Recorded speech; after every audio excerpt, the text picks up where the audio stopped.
అంటే నేను last week అంటే వినలేకపోయాను బయట ఉండి.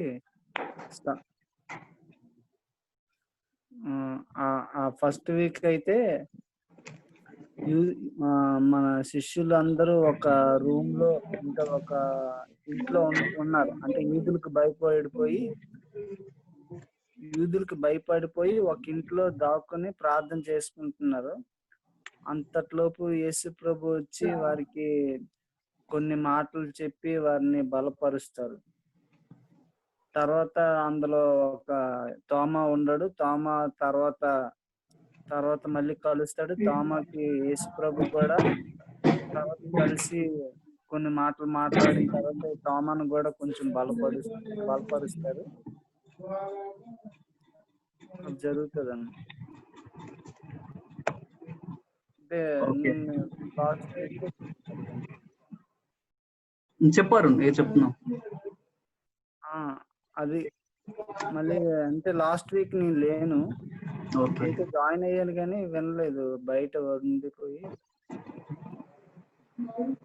Okay fine. ఇంకెవరైనా చెప్తారా? బయలుదేరండి. నా పేరు జకరియా. లాస్ట్ అంటే మన లాస్ట్ వీక్ అయితే అదే అరుణ్ చెప్పినట్టు అదే వాళ్ళు యూదులకి భయపడి దాకున్నప్పుడు దేవుడు ఆయన ప్రత్యక్షమైనప్పుడు ఎంతో సంతోషపడుతూ ఆ వాళ్ళు అదే దేవుని చూసి సంతోషపడతారు. తర్వాత ఆ యొక్క టైంలోనూ తోమా లేకపోవడం వల్ల తోమాకి వీళ్ళు చెప్పినప్పుడు తోమా నమ్మకపోవడం వల్ల అవును నేను చూస్తేనే కానీ నమ్మను అనేసి అనే అలా చెప్పగానే అప్పుడు యేసుప్రభు వారు రెండోసారి మళ్ళా ప్రత్యక్షమైనప్పుడు తోమా నమ్మి తర్వాత అద్భుత కార్యాలు వాళ్ళ జీవితంలో జరుగుతాయి. సెకండ్ మొన్న వీక్ అయితే అంటే యేసుప్రభు వారు చెప్పిన పని వాళ్ళతో ఆయన పరుచుకోవడం కొరకు ఆయన ప్రత్యక్షపరుచుకుంటాడు. ఆయన చెప్పిన ఒక పని అంటే నేను మీకు ఏదో చెప్పాను అంటే మీరు సర్వలోకానికి వెళ్ళి సర్వ సృష్టికి సువార్త ప్రకటించమన్నాడు. అవి మర్చిపోయి దేవుడు చెప్పిన పని మర్చిపోయి ఆ దేవుడు చేసిన వాగ్దానం మర్చిపోయి వాళ్ళ సొంత వృత్తులకి వెళ్ళి వాళ్ళ వర్క్ చేస్తుండగా దేవుడు మరొకసారి వాళ్ళకి ప్రత్యక్షమవుతాడు అనమాట. ప్రత్యక్షమైనప్పుడు అంటే మేము నేర్చుకోవాలంటే ఎవరు అంటే దేవుడు లేకుండా ఎవరు పని ఎవరు ఆడి తీరిన పని అంటే వాళ్ళు వర్క్ అది వాళ్ళ జాబు అంటే ఫస్ట్ నుంచి ఉన్న వాళ్ళ జాబ్ అని ఆ దేవుడు లేకుండా ఎవరు ఎంత ఆడి తిరిగిన వర్క్ అయినా సరే దేవుడు లేకుండా వాళ్ళ ఎంత పని చేసినా అది నిష్ప్రయోజనము, అది వ్యర్థము, అది ఫలితం ఉండదు అనేసి వాళ్ళు తర్వాత ఏంటంటే ఆ ముందు తెలుసుకోలేకపోతారు. వాళ్ళు రాత్రి అంతా చేపలు పట్టినప్పుడు ఉదయాన్నే ఆ గట్టుకొచ్చినప్పుడు వాళ్ళు ఏమి చేపలు లేవన్నప్పుడు యేసు ప్రభు వారు వాళ్ళకి కనబడి పిల్లలారా నాకు తినడానికి ఏమైనా ఉన్నాయా అన్నప్పుడు మాకేటు పట్టలేదంటే అప్పుడు నేను చెప్పిన ప్లేస్కి వెళ్ళి మీరు చేపలు వేయండి అన్నప్పుడు అంటే ఎక్కువ సుమారు 150 చేపలు ఎన్నో పడతాయి.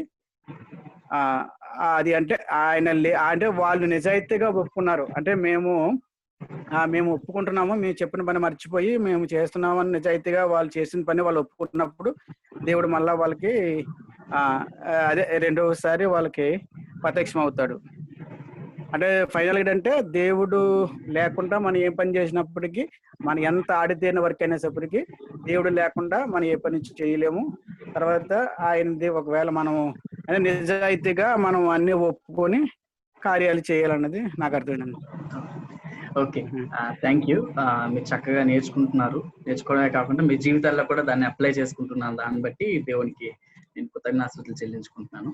ఓకే, మీరు చెప్పిన 2-3 పాయింట్స్ ని బట్టి సో నేను కూడా ఒక చిన్న బ్రీఫ్ ఇచ్చి మన టాపిక్ లోకి మనం వెళ్ళిపోదాం. ఓకే, టాపిక్ లోకి వెళ్ళక ముందు మనం ఫస్ట్ వీక్ ఏం నేర్చుకున్నాం అంటే ముఖ్యంగా ఆ రోజు మనం ఏం నేర్చుకున్నాం అంటే తోమా కోసం మనం నేర్చుకున్నాం. ఓకే, అటువంటి భయంకరమైన పరిస్థితి ఉన్నప్పటికీ కూడా మరణ భయము అని ఉండే వాళ్ళ చుట్టూ ఉన్నప్పటికీ కూడా సో అటువంటి మరణ భయంలో కూడా వాళ్ళు ధైర్యంగా ఎందుకు జీవించారంటే యేసుక్రీస్తు వాళ్ళకి ప్రత్యక్షమై ఒక వాగ్దానం ఇచ్చాడు. ఏంటి? భయపడకుడి, నా శాంతిని మీకు అనుగ్రహిస్తున్నాను. ఓకే, అటువంటి శాంతిని దేవుడు మనకు అనుగ్రహిస్తున్నాడు. ఇటువంటి ఎమిట్ ఆఫ్ కరోనా వైరసెస్ ఉన్నా కానీ, చుట్టూ మరణ మృదంగం రోగుతున్నప్పటికీ కూడా మనకు దేవుడి ఇచ్చే వాగ్దానం ఏంటంటే, భయపడద్దు, దేనికి భయపడద్దు, నేను మీకు శాంతిని అనుగ్రహిస్తాను, దేవుడి యొక్క పీస్ ని మనకి అనుగ్రహిస్తాడని మనం ఆ రోజు నేర్చుకున్నాం. అదే విధంగా ఆ రోజు ఏం నేర్చుకున్నాం అంటే, ఫెలోషిప్, సహవాసంలో ఉండే మంచి సహవాసంలో ఉండే ఆశీర్వాదాలు ఏంటి, సహవాసంలో లేకపోతే వచ్చే శాపాలు ఏంటి. ఓకే, ఆ రెండు ప్రాంతం మనం చూసుకున్నాం. లాసెస్ ఏంటి, ఓకే, బెనిఫిట్స్ ఏంటి మనం చూసుకున్నాం. ఓకే, సెకండ్ వారం మనం చూసింది ఏంటంటే ఎక్స్క్లూజివ్ గా మనం పీటర్ను మనం చూస్తాం.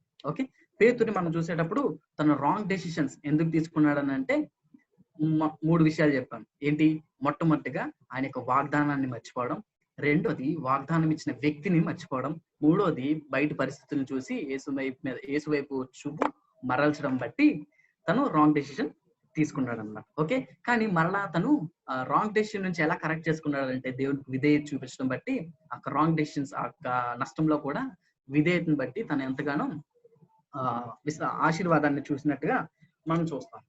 ఓకే, అది అక్కడ వరకు చూసుకున్నాం కదా. సో ఇక్కడ నుంచి మనం ఎక్కడైతే ఆపామో సో అక్కడి నుంచి మనం ఈరోజు మనం స్టడీ మొదలు పెడతాం. ఓకే, గత వారం కొంచెం మనం క్విక్ గా మనం క్లోజ్ చేయడం జరిగింది. సో దాని కొంచెం ఇంట్రడక్షన్ ఇచ్చి will go into this topic అన్నమాట. Okay, right. ఇంకొక బేసిక్ అబ్జర్వేషన్ ఏంటంటే, పేతురు కోసం నేను 2 సందర్భాలు చెప్పాను కదా. మొదటి సందర్భంలో పేతురు యేసుక్రీస్తుని కలిసినప్పుడు, అది లూకాసు వార్తలో ఉంటుంది 5వ అధ్యాయంలో. తర్వాత ఇది లాస్ట్ ఎన్కౌంటర్ అన్నమాట. మొట్టమొదటిసారి కలిసినప్పుడు, రెండోసారి కలిసినప్పుడు తేడా ఒకసారి గమనిద్దాం. ఓకే, మొట్టమొదటిసారి కలిసేటప్పుడు దేవుడు ఏమంటాడంటే సేమ్ ఇదే సిచ్యువేషన్ అప్పుడు దేవుడు ఏమంటాడంటే, మీ వలన కుడిపక్క వేయండి, కుడిపక్క వేసినాక మీకు చేపలు పడతాయి అంటారు. ఓకే, ఆ చేపలు పట్టినాక తర్వాత రెస్పాన్స్ ఏ విధంగా ఉంటదంటే, నేను పాపాత్ముడిని, నా దగ్గర నుంచి వెళ్ళిపో అంటాడు కదా. ఈ కథ మీ అందరికీ తెలిసిందే, సుపరిచితం. Okay, right. ఆ ఎక్స్పీరియన్స్ ని ఈ యొక్క ఎక్స్పీరియన్స్ మనం కంపేర్ చేద్దాం ఒకసారి. ఓకే, అప్పుడు చేపలు పడ్డాయి. యేసుక్రీస్తుని ఎప్పుడైతే తన ఓడలోకి ఎక్కించుకున్నాడో, ఎప్పుడైతే యేసుప్రభు చెప్పినట్టు చేశాడో అప్పుడు చేపలు పడ్డాయి. ఇప్పుడు కూడా యేసుక్రీస్తు యొక్క చెప్పిన మాట దాన్ని బట్టి 153 చేపలు పడ్డాయి. ఓకే, ఈ రెండిటికి బేసిక్ డిఫరెన్స్ ఏంటో తెలుసా? కామన్ గా ఉండేది మాత్రం ఒబీడియన్సే. అక్కడ మాట విన్నారు, ఇక్కడ మాట విన్నారు.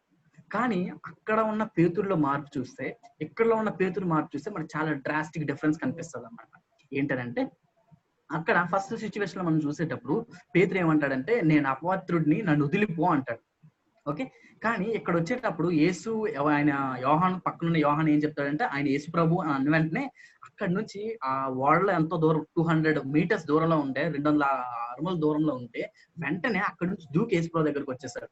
ఓకే, ఒక అబ్జర్వేషన్ కానీ మీరు చూసినట్లయితే, మొట్టమొదటి సందర్భంలో నన్ను వదిలేసి పారిపో, నేను పాపాత్ముడిని అన్నాడు. రెండో సందర్భంలో మనం చూసినట్లయితే దేవుడి దగ్గరికి పరిగెత్తుకుంటూ ఈదుకుంటూ వచ్చింది అనమాట.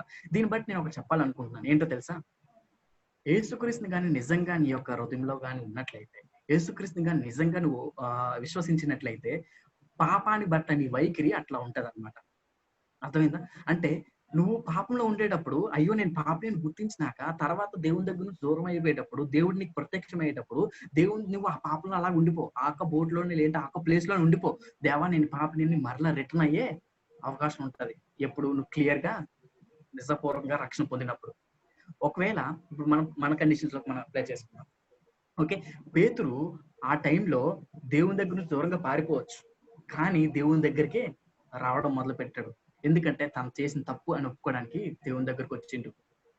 ఒకవేళ నీ లైఫ్ లో కానీ నా లైఫ్ లో కానీ ఒకవేళ పాపం చేసినట్లయితే దేవుని దగ్గరికి వస్తే, ఒకవేళ విశ్వాసి అయితే, మొదటి యోహానులో ఏమంటాడంటే, విశ్వాసి పాపంలో నిలవలేడు. ఓకే, ఆ పాపంలో ఉండలేడు, ఆ పాపంలో నుంచి బయటకు రావడానికి ప్రయత్నిస్తాడు. పేతురు కూడా సేమ్ అదే ప్రయత్నించాడు. నేను అవిధేయతలో ఉన్నానని గుర్తెరిగినాక దేవుని దగ్గరికి రావడం మొదలు పెట్టాడు. నీ నా జీవితంలో కానీ ఏదైనా పాపం దేవుడు కానీ చూపించినట్లయితే ఆ పాపంలో ఉండడానికి మనం ఒప్పుకోం, దాని నుంచి బయటకు రావడానికి మనం సిద్ధపడతాం. పేతురు కూడా అదే విధంగా బయటకు రావడానికి సిద్ధపడతాం. ఓకే, ఇది ఒక బేసిక్ అబ్జర్వేషన్ చెప్పి మనం ఈ రోజు టాపిక్ లోకి వెళ్ళిపోతాం. ఓకే, ఈ రోజు మనకి మనం గత వారం 14 వరకు మనం చూస్తున్నాం కాబట్టి ఈ రోజు 15 నుంచి యోహాను సువార్త 21వ అధ్యాయం 15 నుంచి ఒక 5 వచనాలు చూద్దాం. టైం ఉన్న కొలది మనం చూసుకుందాం. ఓకే, ఇప్పుడు నా టైం 7:28 అయింది. నా సమయం ఎంత వరకు? 8:20. 8:20. ఓకే, నేను 8:15 లోపే ముగించడానికి నేను ట్రై చేస్తాను. ఓకే, ఎవరైనా యోహాను సువార్త 21వ అధ్యాయం 15 నుంచి 19.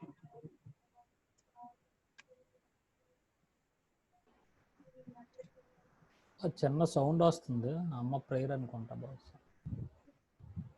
నా దగ్గర నుంచి సౌండ్ లేదు, రావట్లేదు అన్న, బానే ఉంది.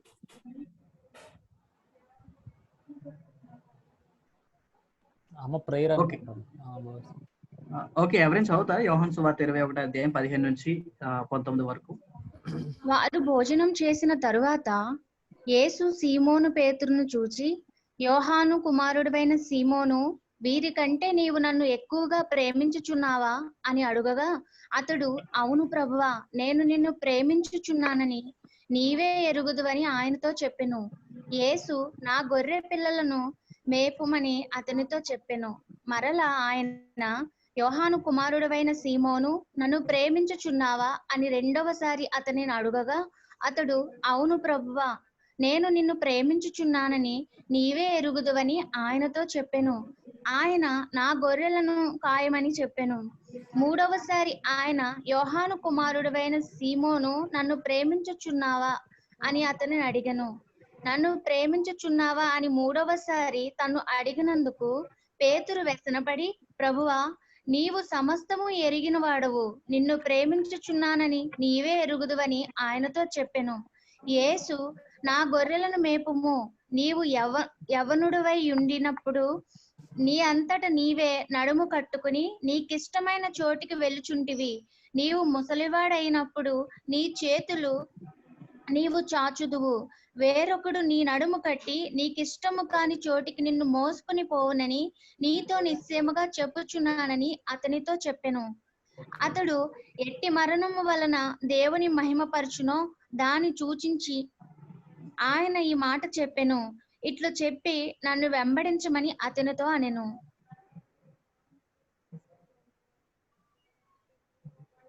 ఓకే, 19 వరకు కదా. ఓకే, థ్యాంక్ యూ అక్క. ఒక 2 minutes ఒకసారి మనం పర్సనల్ గా చదువుకుందాము, క్లియర్ అండర్స్టాండింగ్ కోసం. ఒక్క నిమిషం మనం మనసులో ఒకసారి చదువుకుందాం, ఒక 2 minutes.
Okay, right. మీరు చదివారని నేను నమ్ముతున్నాను. ఓకే, ఒక చిన్న ప్రార్థన చేసుకుందాం దేవుడు యొక్క హెల్ప్ కోసం. Okay, right. పరిశుద్ధుడైన దేవా, రక్షకుడైన తండ్రి, నీకు వందనాలు చెల్లిస్తున్నాను ఏసయ్యా. ఈ యొక్క స్టడీ మేము చేస్తుండగా మీ యొక్క జ్ఞానాన్ని దయచేయండి, మీ యొక్క శక్తిని దయచేయండి ఏసయ్యా. మా యొక్క మాటలు నేను సరిగ్గా ఎక్స్ప్లెయిన్ చేయగలిగినప్పుడు మీరు కృప చూపించేది మమ్మల్ని ఏసయ్య, మీ యొక్క వాక్యం ద్వారా మమ్మల్ని కరెక్ట్ చేసి దాని ద్వారా మేము లెసన్స్ నేర్చుకుని ఆ ప్రకారం మేము జీవించే వారు ఉండగలిగినప్పుడు మీరు నడిపించు, మీరే సాయం చేయండి. ఈ స్టడీ అంతట్లో కూడా మీరు మాకు సాయం చేస్తారు. నమ్ముచు నీకు వందనాలు చేస్తూ ఈ చిన్న స్థుతి ప్రార్థన చేస్తున్నాం, అడిగి వైపు అనుకుంటున్నాం తండ్రి. ఆమేన్. Okay, right. ఈ యొక్క పాసెస్ అంటే మీరు చాలా సార్లు వినే ఉంటారు, చాలా సార్లు చదివే ఉంటారు కదా. ఇది అందరికీ బాగా పరిచయమైన పాసెస్, రైట్. మాక్సిమం మీరు చాలా సార్లు ప్రసంగాల్లో వింటారు, లేదంటే మీరే చాలా సార్లు ప్రసంగం కూడా చేస్తుంటారు. ఓకే, ఇది అందరికీ తెలిసిందే. ఓకే, పేతురు తప్పిపోవడం, తర్వాత యేసుక్రీస్తు మరలా పునరుద్ధానించడం, ఓకే, ఇవన్నీ మనకి క్లియర్ గా కనిపిస్తాయి అన్నమాట. ఓకే, ఇటువంటి సెట్టింగ్ లో ఓకే మామూలుగా మనం టెక్స్ట్ ని ప్లెయిన్ గా కాకుండా కొంచెం ఇమాజినరీగా కొంచెం ఆలోచిద్దాం. ఓకే, ఇక్కడ ఉన్న సిచ్యువేషన్ ఏం జరిగింది, ఎట్లా జరిగింది, అక్కడ ఉన్న కండిషన్స్ లో అటువంటి సరౌండింగ్స్ లో మనం ఏమైనా చూడగలమా, మనం ఏమైనా టచ్ చేయగలమా, మనం ఏమైనా ఫీల్ అవ్వగలమా అన్న ఒక దృక్పథంతో చూస్తే దీంట్లో ఉన్న కొన్ని సత్యాలు మనం ఈరోజు మనం నేర్చుకుందాం. ఓకే, ఇక్కడ మనం 15వ వచనం చూసిన వెంటనే ఒక ఇన్సిడెంట్ అవుతుంది. ఇన్సిడెంట్ అయినాక కాన్వర్జేషన్ స్టార్ట్ అవుతుంది. Okay, right. ఇక్కడ ఇన్సిడెంట్ ఏం జరిగింది, వారు భోజనం చేసిన తర్వాత. ఓకే, భోజనం అంటే మనకి మామూలుగా లంచ్ డిన్నర్ కాదు, ఇక్కడ జరిగింది ఏంటంటే బ్రేక్ఫాస్ట్. ఓకే, బ్రేక్ఫాస్ట్ జరిగిన తర్వాత, భోజనం అయిన తర్వాత అంటే మనకు జనరల్ గా అర్థం కావాలంటే బ్రేక్ఫాస్ట్ అయిన తర్వాత యేసు సీమోను పేతురుని చూసి, ఓకే, ఇక్కడ బ్రేక్ఫాస్ట్ అయిన తర్వాత కాన్వర్జేషన్ ఏమవుతుంది అంటే బ్రేక్ఫాస్ట్ అయినాక యేసుక్రీస్తుకి పేతురుకి మధ్య సంభాషణ జరిగిద్ది అనమాట. ఓకే, ఆ సంభాషణలో జరిగిన విషయాలు ఇప్పుడు మనం ధ్యానించబోతున్నాం. ఓకే, ఆ సంభాషణ ద్వారా మనం ఏం నేర్చుకోగలుగుతున్నామో దీన్ని బట్టి మనం కొన్ని విషయాలు, కొన్ని లెసన్స్, కొన్ని పాఠాలు మనం నేర్చుకుంటాం. ఇక్కడ పేతురునే ప్రశ్నిస్తున్నాడు అనుకోకుండా ఆ పేతురు స్థానంలో నువ్వు నేను ఉన్నాము అనుకొని ఆ విధంగా ఆలోచిస్తే సో దేవుడు ఏం డిమాండ్ చేస్తున్నాడో మన నుంచి, దేవుడు ఏం కోరుకుంటున్నాడో ఈ స్టడీ ద్వారా అనేది దేవుడు మనతో క్లియర్ గా అర్థమవుతుంది అనమాట. Okay, right. ఈ ప్రాసెస్ మనకు క్లియర్ గా అర్థం కావాలని అంటే నేను 15వ వచనం దగ్గర నేను చాలా ఎక్కువసేపు ఆగాలని నేను ఆశపడుతున్నాను. ఓకే, ఈ 15వ వచనంలో వారు భోజనం చేసిన తర్వాత అంటే ఒకసారి ఊహించండి, ముందు విషయం మనకు తెలిసిందే, వాళ్ళు రాత్రంతా ఎలా కష్టపడ్డారో మనకు తెలిసిందే, వాళ్ళు వాళ్ళ యొక్క స్వహస్తాలతో లేదంటే వారి యొక్క సొంత పనితో చేయాలనుకున్నది చేయలేకపోయారు. ఎప్పుడైతే దేవుడు వారి మధ్యన వచ్చాడో, దేవుడు వారికి హెల్ప్ చేయడం మొదలు పెట్టాడో, వారు ఏవైతే అనుకున్నారో దాన్ని కంప్లీట్ చేయడం చూస్తాం అనమాట. ఓకే, ఇది జరిగినాక ఓకే దేవుడు ఏమన్నా మీ దగ్గర ఏమన్నా ఉంటే చేపలు తీసుకురండి అని అంటాడు. ఓకే, తీసుకొచ్చినాక నిప్పుల మీద చేపని కాల్చినట్టుగా మనం చూస్తాం మేడం. ఒకసారి ఊహించుకోండి, ఇక్కడ మనకి 7 to 8 పీపుల్ ఉన్నారు, 7 నుంచి 8 మంది శిష్యులు ఉన్నారు. శిష్యులు ఒకవేళ వచ్చినట్లయితే దగ్గరికి వచ్చి చుట్టూ ఉండి మధ్యలో నిప్పు ఉంది, నిప్పుల మీద చేపలు ఉన్నాయి, దాంతో పాటు రొట్టెలు కూడా ఉన్నాయి. ఓకే, ఈ సెట్టింగ్ మనకి మనం ఆలోచించుకెళ్తే సో అక్కడ ఉన్న పరిస్థితులు మనకి అర్థమవుతాయి అన్నమాట. Okay, right. ఇప్పుడు వాళ్ళ పరిస్థితి, వాళ్ళు అలా వారు బోటింగ్ అయిపోయినాక, ఫిషింగ్ అయిపోయినాక వచ్చి సో చుట్టూ గ్యాదర్ అయినారు అనమాట. చుట్టూ గ్యాదర్ అయ్యేటప్పుడు ముందు వచనం మనం చూసినట్లయితే 13వ వచనం, యేసు వచ్చి ఆ రొట్టెని తీసుకుని వారికి పంచిపెట్టాను. ఓకే, వీళ్ళందరూ అలసిపోయారు, చుట్టూ ఉంటే యేసుక్రీస్తు వారికి పంచిపెట్టారు అనమాట. అంటే ఒక విషయం చెప్పాలని అంటే, సపోజ్ మనం హోటల్కి వెళ్ళాం అనుకో, హోటల్కి వెళ్ళి కూర్చుంటే ఎవరు సర్వ్ చేస్తారు? సర్వర్ వచ్చి మనకు సర్వ్ చేస్తారు కదా. సో ఆ సెట్టింగ్ మనకి ఇక్కడ కనిపిస్తుంది అన్నమాట. అర్థమైందా నేను చెప్పేది? అంటే వాళ్ళు చుట్టూ ఉన్నారు, చుట్టూ ఉన్నాక యేసుక్రీస్తు మధ్యలో నిలబడి ఓకే ఇదిగో నీకు పీస్, ఓకే నీకు ఇది ఫిష్, నీకు ఇది బ్రెడ్ అని సర్వ్ చేస్తున్నట్టు మనకు కనిపించట్లేదా? అంటే ఇక్కడ యేసుక్రీస్తు ఎట్లా ఉన్నాడో మనకు అర్థమవుతుంది కదా. అంటే యేసుక్రీస్తు ఎట్లా సర్వ్ చేస్తున్నాడు అంటే, సపోజ్ మన ఫ్యామిలీలో మనం చూసినట్లయితే అందరు ప్లేట్లు పెడితే మధ్యలో మదరు మనకు సర్వ్ చేస్తుంటారు కదా. అంటే వాళ్ళు అలసిపోయి వచ్చారని తెలిసి యేసుక్రీస్తు వారికి సర్వ్ చేయడం మొదలు పెడుతున్నారు. అంటే దేవుడికి ఎంత ప్రేమ ఉందో అర్థమవుతుందా? చూసారా దేవుడు ఎంత ప్రేమ కలిగిన వాడు. వాళ్ళ పరిస్థితి తెలీదా? ముందే వాళ్ళు వెనక్కి వెళ్ళిపోయినారు, దేవుడు వద్దని చెప్పేసి వెనక్కి వెళ్ళిపోయారు. తన్నే కాదని చెప్పేసి వెనక్కి వెళ్ళిపోయినప్పటికి కూడా దేవుడు వారిని చుట్టూ కూర్చోబెట్టి వాళ్ళకి సర్వ్ చేస్తున్నాడు అనమాట. ఎంత కైండో తెలుసా, ఎంత లవింగో తెలుసా, ఎంత గ్రేషియస్ తెలుసా దేవుడు. డిసైపుల్స్ దానికి డిజర్వా, దానికి అర్హులా ఆయన చేత భోజనం పెట్టించుకోవడానికి? అంత గొప్ప దేవుడు వాళ్ళకి సేవ చేయడం మనం ఇక్కడ చూస్తుంటాం అన్నమాట. మనం జస్ట్ మామూలుగా టెక్స్ట్ ని మనం ప్లెయిన్ గా చదువుకోవడం కాదు, దాని యొక్క మూలాలు మనం అర్థమైతే దేవుడు ఎంత గొప్పవాడు, యేసుక్రీస్తు ఎంత గొప్పవాడు మనకు అర్థమవుతుంది. అర్హత లేనప్పటికీ కూడా దేవుడు వారికి సర్వింగ్ చేస్తున్నాడు. డిమాండ్ చేయట్లే సర్వీస్, ఈ సర్వింగ్, దేవుడే సర్వ్ చేస్తున్నాడు అనమాట. ఒక విధంగా చెప్పాలంటే హోటల్లో మనం ఉండేటప్పుడు బ్యారర్ మనం ఏ విధంగా చూస్తాం, అవయ్యా పెట్టు భయ్యా, ఇది తీసుకురా తీసుకురా అంటారు. ఆ జాబు అంత మనకి పెద్దదిగా అనిపించదు, కానీ వాడి ఇచ్చే ఒక సర్వీస్ మాత్రం మనం మెచ్చుకుంటాం. ఇక్కడ యేసుక్రీస్తు ఒక సర్వీస్ బ్యారర్ లెక్క ఉన్నాడు అనమాట. అందరికీ పంచిపెడుతున్నాడు. దానికి అర్హత లేదు శిష్యులకి, అయినప్పటికీ ఆయన యొక్క ప్రేమతో పెడుతున్నట్టుగా చూస్తున్నాం. యేసుక్రీస్తు యొక్క లక్షణం మనకు అర్థమవుతుంది. ఎంత సర్వీస్ మైండ్ ఉందో దేవుడికి, యేసుక్రీస్తుకి అర్థమవుతుంది. ఆయన మనిషి రూపంలోనే ఉండి వాళ్ళకి సర్వ్ చేయడం మొదలు పెట్టాడు. దీనికన్నా ముందు కూడా మనం రాత్రి కూడా, అప్పగింపబడిన రాత్రి కూడా వాళ్ళకి సర్వీస్ చేయడం మొదలు పెట్టిండు. అందుకే దేవుడు అంటాడు కదా మార్కు సువార్తలో, నేను సర్వీస్ చేయడానికి రాలేదు, సర్వీస్ చేయించుకోవడానికి రాలేదు, సర్వీస్ చేయడానికి వచ్చాను. ఓకే, చూసారా ఎంత మంచి దేవుడు మన దేవుడు. మనం తప్పిపోయినప్పుడు తెలిసినప్పటికి కూడా ఆయన మన దగ్గరకు వచ్చి గిన్నెను అందిస్తూ ఉన్నాడు, ఆహారాన్ని మనకు అందిస్తూ ఉన్నాడు. ఇక్కడ విషయం నేను గుర్తు చేయనివ్వండి.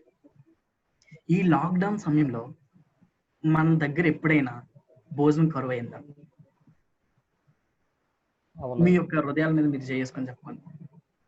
ఈ లాక్డౌన్ చాలా మంది, మనం చాలాసార్లు న్యూస్ చూస్తుంటాం, చాలా పేపర్లో చదువుతుంటాం, కానీ ఎప్పుడైనా ఆయన బిడ్డలకు ఆకలి అనే ఒక పదం లాక్డౌన్ లో తెలిసినట్లేదు. అంటే దేవుడు ఎంత గ్రేషియస్ కాదు మన పట్ల, ఎంత గ్రేషియస్ తన యొక్క ప్రేమను మన పట్ల చూపిస్తున్నాడు. మనం దానికి అర్హులమనా? కాదు కదా. అయినప్పటికీ ఆయన యొక్క ప్రేమను బట్టి మనల్ని పోషిస్తున్న దేవుడు. ఎంత గొప్ప దేవుడో తెలుసా మన దేవుడు, మనల్ని పోషించే దేవుడు. ఇక్కడ శిష్యులు వెనక్కి తిరిగి వెళ్ళిపోయినప్పటికి కూడా దేవుడు వారిని సర్వీస్ బాయ్ లకు వచ్చి వాళ్ళని ప్రేమిస్తున్నాడు. అంత మంచి దేవుడు అనమాట. ఓకే, ఇప్పుడు యేసుప్రభు క్యారెక్టర్ చూస్తాం. ఇప్పుడు మనం రివర్స్ చూద్దాం. ఓకే, ఇక్కడ యేసుప్రభుకి పేతురుకి జరుగుతుంది కదా కాన్వర్సేషన్. ఇప్పుడు పేతురు యొక్క పరిస్థితి చూద్దాం. ఓకే, పేతురు ఇప్పుడు ఫిజికల్ గా మనం ఆలోచిద్దాం. ఇప్పుడు పేతురు ఉన్నాడు, పేతురు అంత దూరం నుంచి వచ్చేసినాక తన యొక్క కండిషన్స్ ఎట్లా ఉన్నాయి? బహుశా తను అలసిపోయి అంటాడు. ఎందుకంటే రాత్రంతా కష్టపడ్డాడు, ఏమీ పడలేదు, అప్పుడే పడ్డాయి, బాడీ అంతా చాలా టైర్డ్ గా ఉంటది. మనం కూడా సపోజ్ మనం చూసాం అనుకో, డైలీ లేబరర్స్ చూసాం అనుకో, వాళ్ళు రోజంతా కష్టపడతారు, సాయంత్రం వచ్చేటప్పుడు చాలా అలసటతో ఉంటారు, ఎంతో అలసటతో ఉంటారు. అంత అలసటతో మన జీవితంలో కూడా మనం చాలా సార్లు చూస్తుంటాం. మన యొక్క ఆఫీస్ స్ట్రెస్ ని బట్టి అయ్యుండొచ్చు, లేదంటే మనం చేసే ఫిజికల్ స్ట్రెస్ ని బట్టి అయ్యుండొచ్చు. We are so tired. రాత్రంతా, అది కాకుండా రాత్రులు కష్టపడ్డారు వీళ్ళంతా. ఉదయం కష్టపడితే ఓకే ఫైన్, రాత్రి నిద్ర లేకుండా అటువంటి ఫిజికల్ ఎక్సర్సైజ్ లోకి వెళ్ళారు, అటువంటి ఫిజికల్ స్ట్రైన్ లో ఉన్నాడు పేతురు, అటువంటి కండిషన్ ఉన్నాడు పేతురు. ఇంకో విషయంలో ఆలోచిస్తే అంత కష్టంతో ఉన్నాడు, ఇంకో పక్క చూస్తే ఆకలితో కూడా ఉన్నాడు కదా. అందుకే వాడికి దేవుడు ఆహారం పెట్టాడు. వాళ్ళు ఫిజికల్ గా చాలా టైర్డ్ గా ఉన్నారు, చాలా అలసిపోయారు. రెండోది వాళ్ళు ఆకలితో ఉన్నారు. ఒకసారి ఆలోచించండి, ఆకలిలో ఉండేటప్పుడు చాలా ఎక్కువ కోపం వస్తుందట. ఆకలిలో వచ్చేటప్పుడు, ఆకలి టైంలో ఏదైనా ఫుడ్ సరిగ్గా లేదనుకో, మన కోపం బయటకు వస్తుంది, అంతే కదా. ఓకే, అటువంటి ఆకలితో ఉన్నాడు. అదే టైంలో కొంచెం హ్యాపీగా కూడా ఉన్నాడు, ఎందుకంటే వాళ్ళకి 153 చేపలు పడ్డాయి, కొంచెం హ్యాపీగా కూడా ఉన్నాడు. ఇంకో విషయం చెప్పమంటారా, తన యొక్క హృదయంలో నొచ్చుకుంటూ కూడా ఉన్నాడు. ఎందుకు తెలుసా? మొట్టమొదటి తన దేవుణ్ణి 3 సార్లు అబద్ధం ఆడాడు. రెండోది దేవుని యొక్క మాటను నమ్మలేదు, వాగ్దానాన్ని నమ్మలేదు, దేవుణ్ణి నమ్మలేదు, ఫిజికల్ చూసేసి తను వెళ్ళిపోయాడు. ఇటువంటి ఎమోషనల్ క్యారెక్టర్ తో పేతురున్నాడండి. అటువంటి సిచ్యువేషన్స్ లో పేతురున్నాడు. ఓకే, ఇప్పుడు మన సిచ్యువేషన్స్ కొత్త ఒకసారి ఆలోచిద్దాం. మన చుట్టూ ఎటువంటి బ్యారియర్స్ ఉన్నాయి? మనం ఏ విధంగా స్ట్రెయిన్ అయిపోయినాం, మెంటల్ గా స్ట్రెయిన్ అయిపోతున్నాం. ఏమవుతుంది, రేపు ఏమవుతుందో తెలీదు. కొంచెం సంతోషం ఉన్నప్పటికీ కూడా దేవుడు మనకు మంచి ఆహారం ఇస్తున్నాడు, సంతోషం ఉన్నప్పటికీ కూడా కొన్ని మేలు చేస్తున్నాడు, సంతోషంగా ఉన్నప్పటికీ కూడా కొంచెం గిల్టీ కాన్షియస్ ఉంది, అయ్యో నేను దేవుని కోసం ఏది చేయలేకపోతున్నానే అని. అటువంటి సిచ్యువేషన్ లో ఉన్నాడు పేతురు. అంటే ఇప్పుడు అర్థమైందా పేతురు యొక్క సిచ్యువేషన్ ఎట్లా ఉందో? అటుపక్క ఎమోషనల్ గా కొంచెం స్ట్రగుల్ అవుతున్నాడు, ఇటుపక్క ఫిజికల్ గా చాలా వీక్ గా ఉన్నాడు, ఒక పక్క చూస్తే ఆకలితో ఉన్నాడు. ఇటువంటి కండిషన్స్ లో దేవుడు అప్రోచ్ అయ్యాడు. చూడండి, ఎప్పుడు చూసిన బైబిల్లో జనాలు ఎప్పుడైతే బలహీనంగా ఉంటారో అప్పుడే దేవుడు వారికి ప్రత్యక్షమవుతున్నట్టుగా మనం ఎక్కువగా చూస్తుంటాం. గిద్యోను చూడండి, దాక్కునేటప్పుడు దేవుడు వారికి ప్రత్యక్షమయ్యాడు. దావీదు ఎక్కడో ఉండేటప్పుడు దావీదుకి దేవుడు ఏర్పాటు చేసుకున్నాడు. మనం ఎప్పుడైతే లోలో ఉంటామో, మనం ఎప్పుడైతే ఎమోషనల్ గా చాలా బ్యాగేజెస్ తో ఉంటామో, చాలా ఎమోషనల్ స్ట్రెస్ తో ఉంటామో, ఫిజికల్ స్ట్రెస్ తో ఉంటామో, రేపు ఏమవుతుందో అని సైకలాజికల్ స్ట్రెస్ తో ఉంటామో, దెన్ గాడ్ ఈస్ నియర్ అని మనం అర్థం చేసుకోవాలి. ఒక ఇంగ్లీష్ సాంగ్ ఉంటుంది, when I'm week I'm strong అని. ఓకే, నేను ఎప్పుడైతే బలహీనుడినో అప్పుడే నేను బలవంతుడిని. పౌలు అంటాడు కదా, నేను ఎప్పుడైతే బలహీనుడినో అప్పుడే బలవంతుడు. అంత మంచి దేవుడు అండి మన దేవుడు. అలాంటి దేవుడిని మనం ఆరాధించుకుని ఎట్లా ఉండగలం? మన కష్టాలు చూసి మన దగ్గరకు వచ్చే దేవుడు, మనల్ని పరామర్శించే దేవుడు. అటువంటి సిచ్యువేషన్ లో పేతురు ఉండేటప్పుడు పేతురికి ఆహారం పెట్టి తనక స్ట్రెస్ ని, తనక హంగర్ ని మొత్తం తీర్చివేసింది అనమాట. ఓకే, ఇక్కడ మనం చూస్తే యేసుక్రీస్తు ఒక మంచి కౌన్సిలర్ లెక్క మనకు కనిపిస్తాడండి. ఓకే, ఎవరైనా కష్టంతో వచ్చేటప్పుడు ఎవరైనా యేసుక్రీస్తు దగ్గర కష్టం, ఇది నా కష్టం అని వచ్చేటప్పుడు యేసుక్రీస్తు బాగా చక్కగా డీల్ చేసే విధానం మనం ఇక్కడ చూస్తాం. ఓకే, వాడి యొక్క ఫిజికల్ పరిస్థితి ఏంటో ఆలోచించి, ఫిజికల్ గా నేనే హెల్ప్ చేయగలను ఆలోచించి, ఆ విధంగా తన యొక్క ఫిజికల్ నీడ్ ని ఫస్ట్ తీర్చింది అనమాట. తన యొక్క ఫిజికల్ నీడ్ ఏంటి? తనకి చాలా ఆకలిగా ఉంది కాబట్టి తన యొక్క ఆహారం అందించాడు. ఆకలిని తీర్చి తర్వాత తన స్పిరిచువల్ నీడ్ లోకి వెళ్ళాడు అనమాట. ఇక్కడ చాలా ఒక కౌన్సిలింగ్, ఒక హార్ట్ అనేది మనకి ఇక్కడ కనిపిస్తుంది అనమాట. ఒక సామెత కూడా ఉంది కదా, ఏంటంటే if you want to go in to the heart first you have to go in to the stomach. అంటే మొట్టమొదటగా నీ యొక్క ఇంప్రింట్ వాళ్ళ యొక్క మనసులోకి వెళ్ళాలంటే మొట్టమొదటగా నీ దగ్గర నుంచి వాళ్ళ పొట్టలోకి వెళ్ళాలని సామెత, ఇంగ్లీష్ ప్రోగ్రామ్. అంటే ఏదైనా నువ్వు వాళ్ళ జీవితంలో ఇంపాక్ట్ చేయాలనుకుంటే మొట్టమొదటిగా వాళ్ళ యొక్క పొట్టని ఫిల్ చేయాలి. అంటే వాళ్ళు ఏదైతే నీడ్లో ఉన్నారో ఆ నీడ్ని ఫిల్ చేస్తే మనం ఏం చెప్తున్నాం వాళ్ళకి అర్థమవుతుందంట. యేసుక్రీస్తు ఎంత చక్కగా డీల్ చేశాడో మనకి ఇక్కడ అర్థమవుతుంది. ఓకే, ఇది ఒక సెట్టింగ్ అని ఆలోచిస్తే ఇప్పుడు మనం ఒక సెట్టింగ్ ఆలోచిద్దాం. ఇంతవరకు మనం ఆలోచించాం కదా, చుట్టూ తన యొక్క శిష్యులు ఉన్నారు, ఒక పక్కన యేసుక్రీస్తు ఉన్నాడు, మధ్యలో నిప్పులు ఉన్నాయి, అంతేనా? నిప్పులు అలా కాలుతూ ఉన్నాయి. అప్పుడే వాళ్ళు బ్రేక్ఫాస్ట్ చేసేసారు, ఇంకా నిప్పులు రగులుతూనే ఉంటాయి. ఓకే, దీన్ని మిమ్మల్ని ఇమాజిన్ చేసుకోమంటాం. ఎందుకంటే ఇమాజిన్ చేసేటప్పుడు దాంట్లో ఉన్న ట్రూత్స్ ఏంటో మనకి అర్థమవుతాయి అన్నమాట. ఓకే, అప్పుడు మనకి అర్థమయ్యేది ఏంటంటే ఈ యొక్క సెట్టింగ్, చుట్టూ జనాలు, మధ్యలో అగ్ని. ఈ సెట్టింగ్ మనకు క్లియర్ గా అర్థం కాకపోయినా కానీ పేతురికి క్లియర్ గా సెట్టింగ్ అర్థం అవుతుంది. ఎందుకో చెప్పమంటారా? ఒకనొక దినం ఒక వారం క్రితం యేసుక్రీస్తుని సిలువ వేసేటప్పుడు సేమ్ అదే ప్లేస్ లో పేతురు ఉండడం మనం గమనిస్తాం. మధ్యలో నిప్పులు, చుట్టూ జనాలు. అప్పుడు ఒక పాప వచ్చి అడిగితే, నువ్వు యేసుక్రీస్తు పాటు ఉన్నావు కదా అని అడిగితే, అయ్యో నేను కాదు అని చెప్పేస్తాను, వెళ్ళిపోతాడు. సేమ్ అదే సిచ్యువేషన్ ఇక్కడ కూడా మనకు క్లియర్ గా కనిపిస్తుంది. మధ్యలో నిప్పులు, చుట్టూ జనాలు, ఆయనతో పాటు యేసుక్రీస్తు ఉన్నాడు. ఓకే, ఇక్కడ ఒకసారి ఆగుదాం. ఓకే, సేమ్ సిచ్యువేషన్, సిమిలారిటీస్ మనకు కనిపిస్తుంది. ఓకే, ఇక్కడ సిమిలారిటీలో కనిపించడం ఒక ముఖ్య ఉద్దేశం ఏంటో తెలుసా? సేమ్ కండిషన్ వచ్చింది, సేమ్ కండిషన్ లో ఒకే వ్యక్తి ఎలా రెస్పాండ్ అవుతాడు? సేమ్ కండిషన్ వచ్చింది, చుట్టూ సేమ్ తన యొక్క వేడిని, తన యొక్క చలిని కాచుకోవడానికి అక్కడ అగ్గిల దగ్గరికి వెళ్ళాడు, ఇక్కడ తన యొక్క ఆహారం తెచ్చుకోవడానికి అగ్గిల చుట్టూ ఉన్నాడు. తను ఏ విధంగా రెస్పాండ్ అవుతున్నాడు? అక్కడ యేసుక్రీస్తు ఎవడో తెలియదని అన్నాడు, ఇక్కడ ఆ సిచ్యువేషన్ తనకి గుర్తొస్తుంది అనమాట. తన గిల్టీ, తన యొక్క మనస్సాక్షి గర్దిస్తుంది అనమాట. అయ్యో ఇదే సిచ్యువేషన్ కదా నాకు, ఇదే సిచ్యువేషన్ కదా నాకు, ఇదే సిచ్యువేషన్ నాకు అని. సో ఇప్పుడు రెండు సిచ్యువేషన్స్ ఆలోచిద్దాం. ఇప్పుడు మన దగ్గరకు వద్దాం. దేవుడు ఒక్కొక్కసారి ఒకే సిచ్యువేషన్ మనకు 2 సార్లు ఇస్తాడు. ఎందుకో తెలుసా? ఫస్ట్ టైం ఫెయిల్ అయ్యావు, సెకండ్ టైం నువ్వు ఫెయిల్ అవ్వకూడదు. ఫస్ట్ టైం పాపంలో పడిపోయావు, సెకండ్ టైం నువ్వు పాపంలో పడకూడదని సెకండ్ సిచ్యువేషన్ నీకు ఇస్తాడు. దేవుడు ఆ ఫస్ట్ సిచ్యువేషన్ ఎందుకు దాటించాడంటే సెకండ్ సిచ్యువేషన్ సేమ్ అదే టైం వచ్చేటప్పుడు నువ్వు దాన్ని దాటుకుంటూ రావాలని. ఒకవేళ నేను ఏదైనా పాపంలో నువ్వు దాని చుట్టూ ఉంటే పాపంలో పడిపోతున్నావు అంటే సెకండ్ టైం కూడా అదే పాపం నీకు ఎన్కౌంటర్ చేస్తుందని అంటే దాన్ని నువ్వు ఓవర్కమ్ చేయగలిగితేనే ఆ పాపం మీద నీకు అధికారం వచ్చినట్టు, లేదంటే ఆ సిచ్యువేషన్ పై నీకు అధికారం వచ్చినట్టు. దేవుడు అందుకే 2 సార్లు సిచ్యువేషన్స్ అనుగ్రహిస్తాడు. అది ఏ పాపం అయినప్పటికీ కూడా, ఒక యాంగర్ అయినప్పుడు, ఒక కోపం అయినప్పటికీ కానీ, లేదంటే ఒక చెడ్డ తలంపులు అయినప్పటికీ కానీ, లేదంటే ఎటువంటి ఆలోచన అయినప్పటికీ కానీ, ఏవైనప్పటికీ కూడా దేవుడు టెస్ట్ చేస్తాడు అనమాట మనల్ని. ఇక్కడ పేతుర్ని టెస్ట్ చేసినట్టుగా మనకు కనిపిస్తుంది అనమాట. ఫస్ట్ నన్ను వదిలేసి వెళ్ళిపోయావు, సెకండ్ టైం నీ యొక్క రెస్పాన్స్ ఏంటి పేతురు? ఆ సెట్టింగ్ మనం అర్థం చేసుకోగలిగితే, ఫస్ట్ టైం ఓకే ఫైన్, నీకేదో తెలిసి తెలియక నువ్వు పాపం చేసేసావు, ఫైన్. సెకండ్ టైం నీకు తెలుసు కదా పాపం చేయకూడదని, నువ్వు ఎట్లా ఉంటున్నావు, మనం ఎట్లా ఉంటున్నాం, ఆ పాపాన్ని మనం ఓవర్కమ్ చేయగలుగుతున్నామా? దేవుడు ఆ సిచ్యువేషన్ ఇచ్చాడని అంటే దాన్ని ఓవర్కమ్ చేయగలవనే దేవుడు నీకు నాకు అదే కష్టమో ఏ పరిస్థితులు నాకు తెలియదు.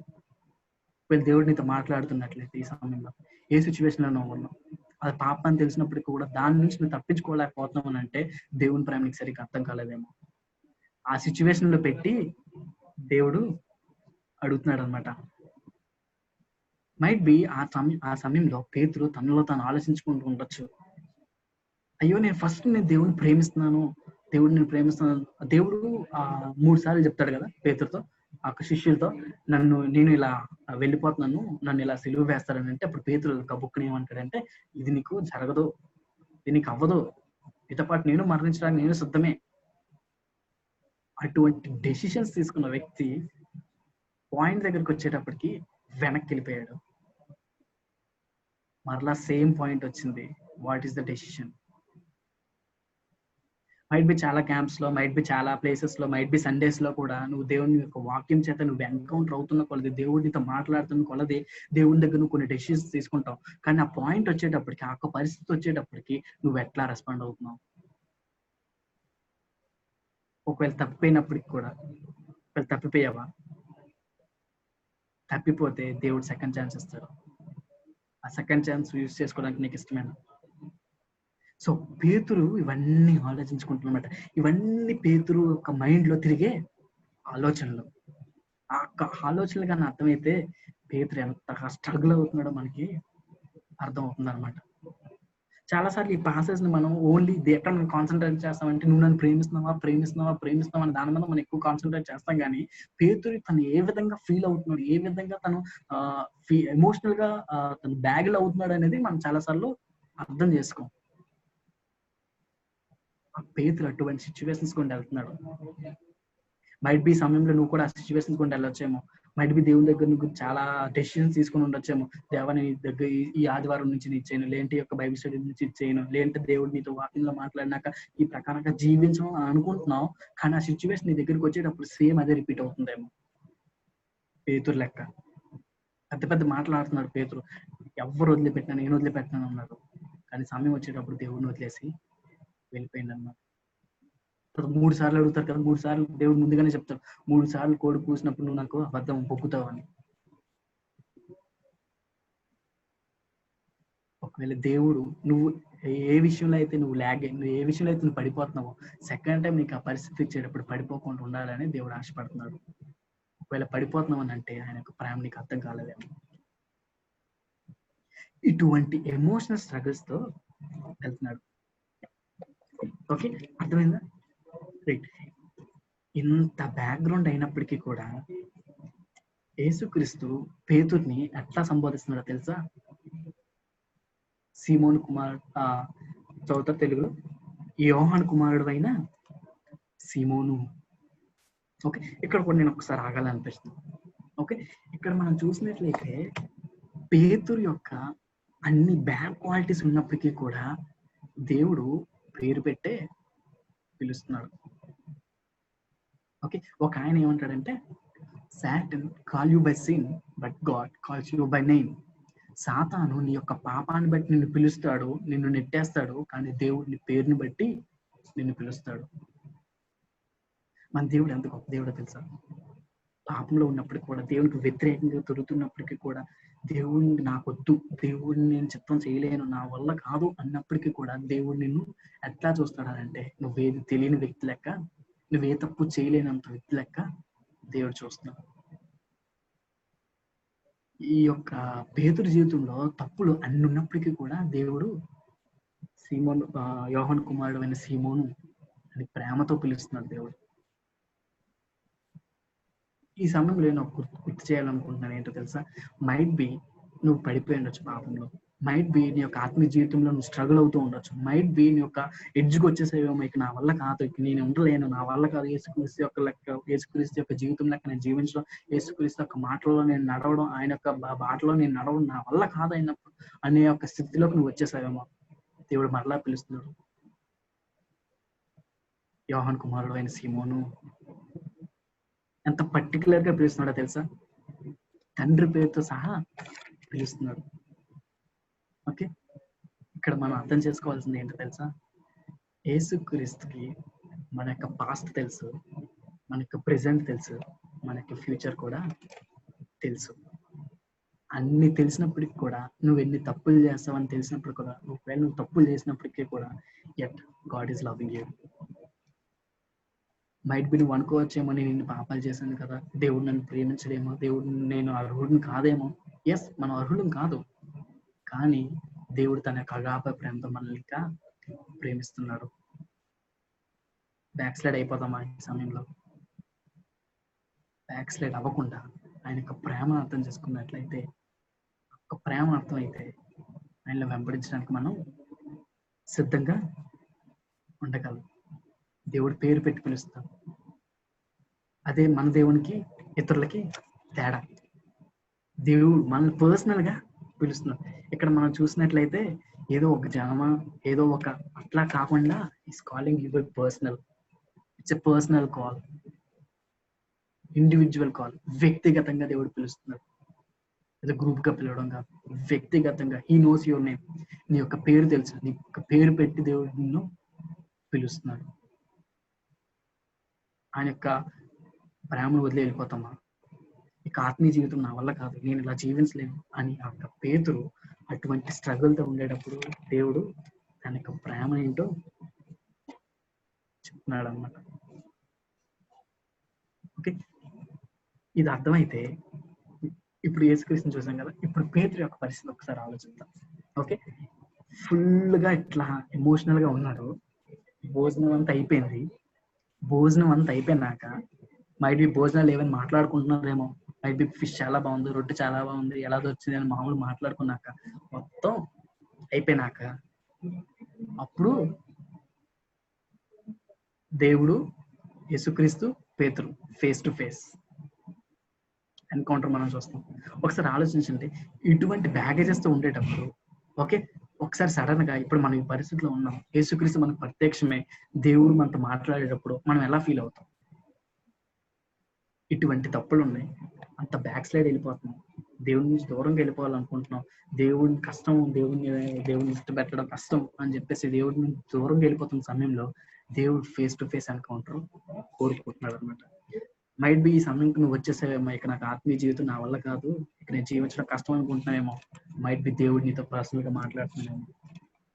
ఆఖరిగా వచ్చేసామో, ఇక నేను ఇక్కడ డెసిషన్ తీసుకుందాం, ఇంకా యేసుక్రీస్తు లెక్క నేను జీవించలేను, ఆయన మార్గంలో జీవించలేను అని వచ్చేసావేమో. దేవుడు నేను పేరు పెట్టి పిలుస్తున్నాడు. ఈ పేరు పెట్టి కాదు, తండ్రి పేరు పెట్టి కూడా అంటే ఇంటెన్సిఫై చేస్తాడు. It's a personal call. Personal call తో పాటు ఫేస్ టు ఫేస్. అప్పుడు ఆలోచించండి పేతురు పరిస్థితి ఎట్లా ఉంటుందో. చెమటలు పెట్టేసి ఉంటాయి కదా అప్పుడు. మామూలుగా స్టూడెంట్ లైఫ్ లో ఇంటర్వ్యూ అటెండ్ అయినా, లేదా వైవా అటెండ్ అయినా కానీ వాడి యొక్క ఫేస్ లో ఫేషియల్స్ మారిపోతాయి. ఎందుకు? ఫేస్ టు ఫేస్ కాబట్టి. యేసుక్రీస్తు దగ్గర ఫేస్ టు ఫేస్ ఎన్కౌంటర్ పేతురు ఇక్కడ ఉన్నాడు అన్నమాట. ఓకే, ఈ యొక్క ఫేస్ టు ఫేస్ ఎన్కౌంటర్ లో 3 questions 3 answers మనం చూస్తాం అన్నమాట. ఓకే, ఇప్పుడు మనం మెయిన్ పాయింట్కి వచ్చాం అన్నమాట. Okay right. ఈ యొక్క క్వశ్చన్స్ ఏంటంటే మొట్టమొదటి ప్రశ్న ఏంటంటే, వీరికంటే నీవు నన్ను ఎక్కువగా ప్రేమించుచున్నావా? ఫస్ట్ అర్థమైందా? బ్యాక్గ్రౌండ్ అర్థమైందా? పేతురు ఎటువంటి పరిస్థితిలో ఉన్నాడో అర్థమైంది, దేవుడు ఏ విధంగా చూస్తున్నాడో అర్థమైంది, చుట్టూ ఉన్న పరిస్థితి ఎట్లా ఉన్నాయో అర్థమైంది. ఇప్పుడు అడుగుతున్నాడు అనమాట దేవుడు, సీమోను, ఆర్ యు లవింగ్ మీ? పేతురు, నువ్వు నన్ను ప్రేమిస్తున్నావా? ఈ యొక్క క్వశ్చన్ ఎంత డీప్ ఉందో ఆలోచించండి. నీవు నన్ను ప్రేమిస్తున్నావా అని అడుగుతున్నాడు అనమాట. ఓకే, ఇక్కడ క్లియర్ గా ఉందన్నమాట, వీరికంటే నన్ను ఎక్కువగా ప్రేమించుచున్నావా. అక్కడ కంపారిటివ్ వర్డ్ యూజ్ చేయబడిందంట, వీరికంటే. ఏంటంటే వీటికంటే, వీటన్నిటికంటే ఎక్కువగా నన్ను ప్రేమించున్నావా. దీన్ని బట్టి మనకు అర్థమయ్యేది ఏంటో తెలుసా? దేవుడు మన దగ్గర నుంచి కోరుకుంటుంది ఫస్ట్ లవ్, సుప్రమసీ. మొట్టమొదటిగా ఫస్ట్ ప్రయారిటీ దేవుడు కోరుకుంటున్నాడు అనమాట. ఈ యొక్క క్వశ్చన్ ద్వారా మనకు అర్థమయ్యేది ఏంటంటే, దేవుడు పేతురు నుంచి ఫస్ట్ ప్రయారిటీ కావాలని కోరుకుంటున్నాడు. ఆనాడు ఫేస్ టు ఫేస్ ఎన్కౌంటర్ లో పేతురుని అడిగాడు, పేతురు నువ్వు నన్ను ప్రేమిస్తున్నావా అనే ప్రశ్నలో ఉద్దేశం ఏంటంటే, నువ్వు నాకు ఫస్ట్ ప్రయారిటీ ఇస్తావా.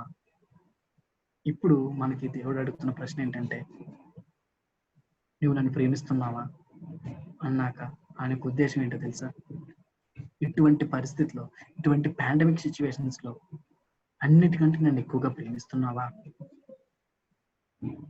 ఆ ప్రశ్నకి నా దగ్గర సమాధానం ఉందా?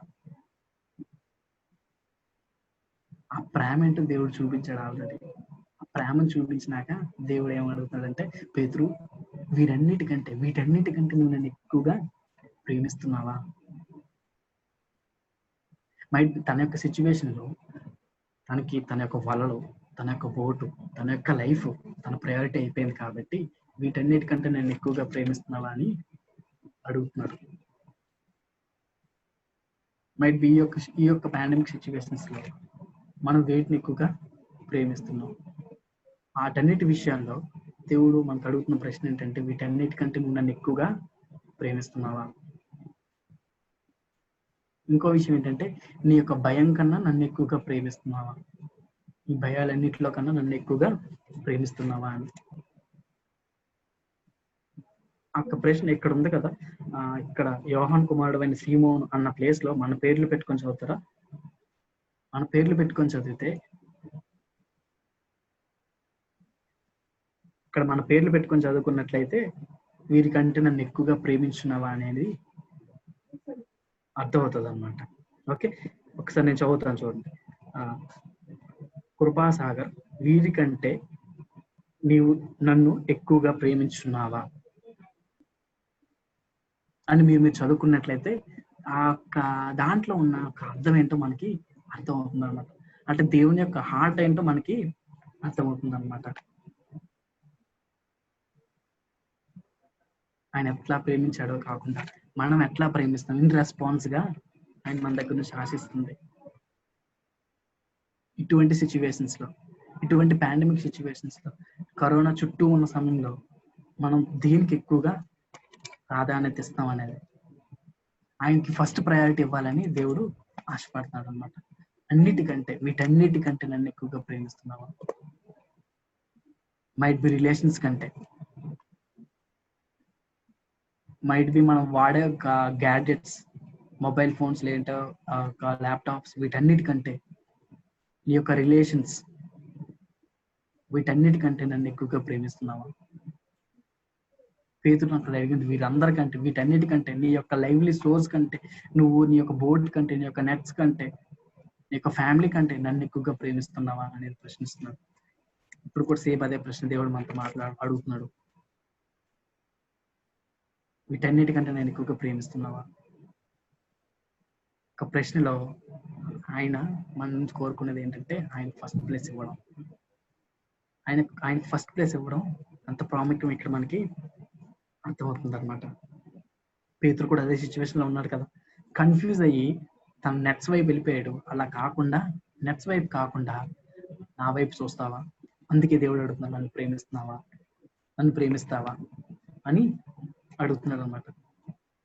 So what is your response? దేన్ని ఎక్కువగా ప్రేమిస్తున్నావు? దేవుణ్ణా, ఒక లోకాన్న? ఒక లోకంలో చాలా ఉంటాయి, చాలా విషయాలకి మనం అనుకోకుండానే దానికి ఎక్కువ సమయం పెడుతూ ఉంటాం అన్నమాట. ఒకవేళ ప్రేమించడం అని అంటే మనం దేంతో ఎక్కువ సమయం గడుపుతామో దాన్నే మనం ప్రేమించడం అన్నమాట. ఒకవేళ మొబైల్, మనకున్న గ్యాడ్జెట్స్ మనం ఎక్కువ సమయం గడిపితే మనం దాన్ని ఆటోమేటిక్ గా ప్రేమిస్తున్నట్టే. సో ఈ యొక్క సమయంలో, ఈ యొక్క లాక్డౌన్ సమయంలో నువ్వు దేంతో ఎక్కువ గడుపుతున్నావు? ఒక విషయంలో చెప్పాలని అంటే వీటన్నిటికంటేనంటే ఈ యొక్క లాక్డౌన్ టైంలో నువ్వు దేంతో ఎక్కువ గడుపుతున్నావు? లోకంతోనా లేక నాతోనా? దేవుడు సూటిగా ప్రశ్న అడుగుతున్నాడు. వీటన్నిటికంటే నువ్వు నన్ను ఎక్కువగా ప్రేమిస్తున్నావా? నీ యొక్క రిలేషన్షిప్స్ కంటే, నీ యొక్క గ్యాడ్జెట్స్ కంటే, ఏంటంటే నీ యొక్క టైం కంటే నువ్వు ఎక్కువగా ప్రేమిస్తున్నావా అనేదే మొట్టమొదటి ప్రశ్న. ఆయనకి ఫస్ట్ ప్రయారిటీ కావాలి. సింపుల్ గా చెప్పాలంటే నువ్వు నాకు ఫస్ట్ ప్రయారిటీ ఇవ్వాలనేది దేవుడి యొక్క గాడ్ యొక్క డిమాండ్. సపోజ్ ఇప్పుడు ఒక చిన్న ఉదాహరణ ఇద్దాం అనుకుంటున్నాను. సపోజ్ ఎవరైనా ప్రేమించాం అనుకో, వాళ్ళతో ఎక్కువ సమయం గడుపుదాం అనుకుంటాం అనుకో. సపోజ్ ఎవరైనా ఒక రిలేషన్షిప్ లో ఉన్నారనుకో, అయితే బాయ్ ఆర్ గర్ల్ కానీ, సో వాళ్ళు ఎక్కువగా మనం ఏ పని చేస్తున్నప్పటికీ, నడుస్తున్నప్పటికీ, పరిగెత్తున్నప్పటికీ, లేదంటే ఏదైనా పనులు చేసుకునేటప్పటికీ, అన్ని చేసినప్పటికీ వాళ్ళు కాంటాక్ట్ లో ఉంటారు. అది ప్రేమ అంటే. సో ఎటువంటి సిచ్యువేషన్ ఉండేటప్పటికీ అది దేవుడు డిమాండ్ చేసేది అంటే నువ్వు నన్ను ప్రేమిస్తున్నావా? ఒకవేళ ప్రేమించినట్లయితే దేవునితో ఎక్కువ సమయం గడుపుతావు. ఒకవేళ గడపట్లేదని అంటే ఓన్లీ పేరు మాత్రమే, జస్ట్ మామూలుగా అన్నట్టే, నిజంగా అయితే లేనట్టే. ఒకసారి దాన్ని మనం చెక్ చేసుకుందాం. ఓకే, ఫస్ట్ క్వశ్చన్ అయిపోయింది. తర్వాత సెకండ్ క్వశ్చన్ కూడా సేమ్ అంతే, నువ్వు నన్ను ప్రేమిస్తున్నావా? ఒక రెస్పాన్స్. ఫస్ట్ ప్రశ్న అయిపోయినాక వీరందరికన్నా నన్ను ఎక్కువగా ప్రేమించినాక అన్నాక నా గొర్రె పిల్లలు మేపమని అంటాడు. తర్వాత సెకండ్ క్వశ్చన్ వెళ్ళినా కూడా నువ్వు నన్ను ప్రేమిస్తున్నావా అని అంటే నా గొర్రెలను ఖాయమని అంటాడు. మూడోసారిగా ప్రశ్నించేటప్పుడు నా గొర్రెలను మేపము అని అంటాడు అన్నమాట. ఓకే, ఇక్కడ ఇవన్నీ అన్నాక ఓకే, ఈ యొక్క ప్రశ్నలన్నీ మనం ధ్యానించం కానీ, సో ఒక విషయం పేతురు యొక్క రెస్పాన్స్ చూసి మనం చూద్దాం. పేతురు యొక్క రెస్పాన్స్ ఎట్లా ఉంది. ఈ యొక్క ప్రశ్నలు అడిగేటప్పటికి ఆ ప్రశ్నలకి తన యొక్క రెస్పాన్స్ ఏ విధంగా ఉందనంటే, తన యొక్క కన్ఫెషన్స్ అంటే తన యొక్క ఒప్పుకోలు ఏ విధంగా ఉందనంటే ఒక 3 విషయాలు మనం చూసినట్టుగా కనిపిస్తుంది అనమాట. ఆయన యొక్క రెస్పాన్స్ ఎట్లా ఉందనంటే మొట్టమొదటిగా ప్యూర్ గా ఉందన్నమాట. ఎప్పుడైతే ఆ ప్రశ్న వేసాడో దేవుడు పేతురికి, ఆ తర్వాత తన దగ్గర నుంచి వచ్చే రెస్పాన్సెస్ అన్ని చాలా ప్యూర్ గా, చాలా పవిత్రంగా, చాలా నిజాయితీగా ఉన్నట్టుగా మనం గమనిస్తున్నాం అనమాట. అక్కడ నిజాయితీ మనం క్లియర్ గా మనకి కనిపిస్తుంది అనమాట. అటువంటి అంటే దేవుడు చెప్పేటప్పుడు తన యొక్క రెస్పాన్స్ ఎంతో నిజాయితీగా ఉండడం చూస్తాం అనమాట. రెండోది ఎంతో బాధగా ఉన్నప్పటికీ కూడా మనం చూస్తాం అనమాట. మొట్టమొదటి ప్యూర్ గా ఉంది తన యొక్క రెస్పాన్స్, రెండోది పెయిన్ఫుల్ గా కూడా ఉంది. అందుకే మూడోసారి తనకి వ్యసన పడుతున్నాడు అనమాట. అంటే ఆ యొక్క ప్రేమను తను నిజంగా ఉందా లేదా అని తను చెక్ చేసుకునేటప్పటికి చాలా బాధ వచ్చేసింది అనమాట. అందుకే వ్యసన పడి నీకే తెలియను అని అంటాడు అనమాట. అంటే తన యొక్క కన్ఫెషన్, తన యొక్క ఒప్పుకోలు మొట్టమొదటిగా పవిత్రతతో కూడింది, రెండోది బాధతో కూడింది, మూడోది బహిరంగంగా జరిగింది. ఆ యొక్క క్వాలిటీస్, ఆ యొక్క ఒప్పుకోలు యొక్క క్వాలిటీస్ ప్యూర్ గా ఉంది. ఎందుకంటే నేను గొప్పవాడిని, నేను అందరు విడిచాను నేను విడుస్తాను అన్న ఒక డైలాగు ఇక్కడ వీరందరికంటే నేను ఎక్కువగా అక్కడ ఫస్ట్ టైం ఏమంటాడు, వీరందరికంటే ఎక్కువగా ప్రేమిస్తామని అంటే నీకు తెలుసు అని అంటాడు, కానీ నేను వీరందరికంటే ఎక్కువగా ప్రేమిస్తున్నాను అనే యొక్క బూస్టింగ్ అనేది మనకి ఇక్కడ కనిపిది అనమాట. అందుకే తన యొక్క డెసిషన్ మేకింగ్ లో, తన యొక్క కన్ఫెషన్ లో ప్యూరిటీ మనకి కనిపిస్తుంది అనమాట. అటువంటి ప్యూరిటీతో తను ఒప్పుకుంటున్నాడు అనమాట. రెండోది చాలా బాధతో కూడా ఒప్పుకుంటున్నాడు అనమాట. నిజమే, నేను ఎంత ప్రేమిస్తున్నానా లేదా అనేటప్పటికీ తను చాలా బాధతో ఒప్పుకున్నట్టుగా మనం చూస్తాం. మూడోది బహిరంగంగా ఒప్పుకుంటున్నాడు. ఓకే, ఈ సెట్టింగ్ మనం ఆలోచించినట్లయితే బహిరంగంగానే యేసుక్రీస్తుని తను డినై చేసిండు, ఇప్పుడు బహిరంగంగానే ఒప్పుకుంటున్నాడు అనమాట ప్రేమిస్తున్నాను అని. చూసారు, అప్పుడు సెట్టింగ్ లో ఒక చిన్న పాప వచ్చేటప్పుడు అడిగేటప్పుడు నువ్వు యేసుక్రీస్తు యొక్క బిడ్డని ఫాలో అవుతున్నావు కదా అనేటప్పటికి కాదు అని చెప్పేసి అప్పుడు వెళ్ళిపోయిండు బహిరంగంగా. సో ఇదే సిచ్యువేషన్ సేమ్ సిచ్యువేషన్ ఇక్కడికి వచ్చేటప్పటికి బహిరంగంగా తను అడిగేటప్పుడు ప్రేమిస్తున్నామంటే ప్రేమిస్తున్నాను ప్రభువా నీకే తెలుసా అని అంటున్నాడు అనమాట. ఎంతో బాధతో కూడింది అనమాట. పేతురు ఫెయిల్ అయిపోవచ్చు, Peter was fail but not for second. పేతురు ఫెయిల్ అయిపోవచ్చు కానీ విడవబడిన వాడు మాత్రం కాదు. స్టిల్ దేవుని యొక్క ప్రేమ తత్వాన్ని వెంటాడుతూనే ఉంది. మైట్ బి మన యొక్క స్పిరిచువల్ లైఫ్ లో చాలా సార్లు పడిపోయి ఉంటాం. అంటే చాలా సార్లు దేవుని యొక్క ఎక్స్పెక్టేషన్స్ తో మనం ఉండలేకపోవచ్చు. ఆయన యొక్క ఎక్స్పెక్టేషన్స్ మనం మీట్ అవ్వకపోవచ్చు. మనం అనుకోవచ్చు మనం ఫెయిల్ అయిపోయాం అనుకోవచ్చు, కానీ మనం విడవబడిన వారు మాత్రం కావు. అటువంటి ఎంకరేజ్మెంట్ ఇచ్చే దేవుడు అన్నమాట. ఎంత మంచి దేవుడు తెలుసా. ఫెయిల్యూర్ లో కూడా దేవుడు మనతో పాటు ఉండేవాడు. ఫెయిల్యూర్ లో కూడా దేవుడు మనల్ని ఎన్నుకున్న దేవుడు. ఫెయిల్యూర్ లో ఉన్నప్పటికీ కూడా ఇంకా ప్రేమిస్తూ ఆ ఫెయిల్యూర్ నుంచి మనకి ఒక గొప్ప విజయం ఇవ్వాలని దేవుడు ఆశపడుతున్నట్టుగా చూస్తున్నామంట. పేతురు అక్కడ వెళ్ళిపోయినప్పటికీ కూడా ఇంకా పేతురు వెంటపడి దేవుడు రెస్పాన్సిబిలిటీస్ ఇస్తూనే ఉన్నారు. నన్ను ప్రేమిస్తున్నావా, నన్ను ప్రేమిస్తున్నావా, నన్ను ప్రేమిస్తున్నావా 3 సార్లు అడిగేటప్పటికి తను రెస్పాన్స్ ఇచ్చింది అనమాట. తన యొక్క రెస్పాన్స్ ఎంతో పవిత్రతో కూడింది, నిజాయితీగా ఒప్పుకుంటున్నాడు. రెండోది చాలా బాధతో కూడింది, మూడోది పబ్లిక్ గా తను ఒప్పుకుంటున్నాడు అనమాట. ఓకే, ఇటువంటి రెస్పాన్సెస్ ఇచ్చినాక దేవుడు 3 జవాబులు కూడా ఇస్తున్నాడు. ఓకే, నన్ను ప్రేమిస్తున్నావా అన్నాక దేవుడు ఏమంటాడు, నా గొర్రె పిల్లలను మేపు అంటాడు. రెండోసారి నా గొర్రెలను కాయమని అంటాడు. మూడోసారి నా గొర్రెలను మేపు అంటాడు. అంటే ఇక్కడ మనం చూసినట్లయితే ఒక్కొక్కసారికి ఒక్కొక్క లెవెల్ కి ఒక్కొక్క రెస్పాన్సిబిలిటీ ఇస్తున్నట్టుగా కనిపిస్తుంది అనమాట. అంటే ఫస్ట్ టైం ప్రేమించాడు, తర్వాత ఒక రెస్పాన్సిబిలిటీ ఇచ్చాడు. రెండోసారి అడిగిండు ప్రేమిస్తాం అనేటప్పటికీ తర్వాత ఒక రెస్పాన్సిబిలిటీ ఇచ్చిండు.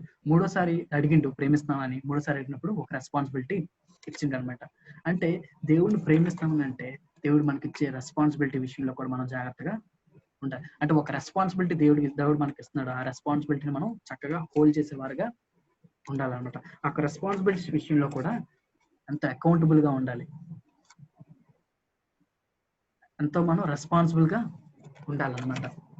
సో ప్రేమించినాక తను ఒక రెస్పాన్సిబిలిటీ ఇచ్చిండు. 3 రెస్పాన్సిబిలిటీస్ మీరు చాలా సార్లు ప్రసంగాల్లో కూడా చాలా విని ఉంటారు. నా గొర్రె పిల్లల మేపు, గొర్రెలు కాయము, గొర్రెలు మేపు అని. నేను డిస్కషన్ లోకి వెళ్ళాలనుకోవట్లేదు, కానీ ఒక చిన్న అబ్జర్వేషన్ చెప్పి నేను నా యొక్క సమయం కూడా అయింది కాబట్టి నేను ముగిస్తాను. ఓకే, ఇక్కడ దేవుడు ఇక్కడ ఏం చెప్తున్నాడు అని అంటే, నువ్వు నా గొర్రెలు మేపు, నా గొర్రెలు మేపు, నా గొర్రెలు మేపు అంటే గొర్రెలు ఎవరివి? దేవుడివి. అంటే మనకి ఇచ్చే రెస్పాన్సిబిలిటీ అది మన యొక్క స్వాస్యం కాదు, అది దేవుంది. ఏ రెస్పాన్సిబిలిటీ అయినప్పటికీ కూడా, ఏ చిన్న పని ఇచ్చినప్పటికీ కూడా, అంటే ఇక్కడ పేతురికి ఒక్కొక్క పని అప్పగిస్తున్నాడు అనమాట.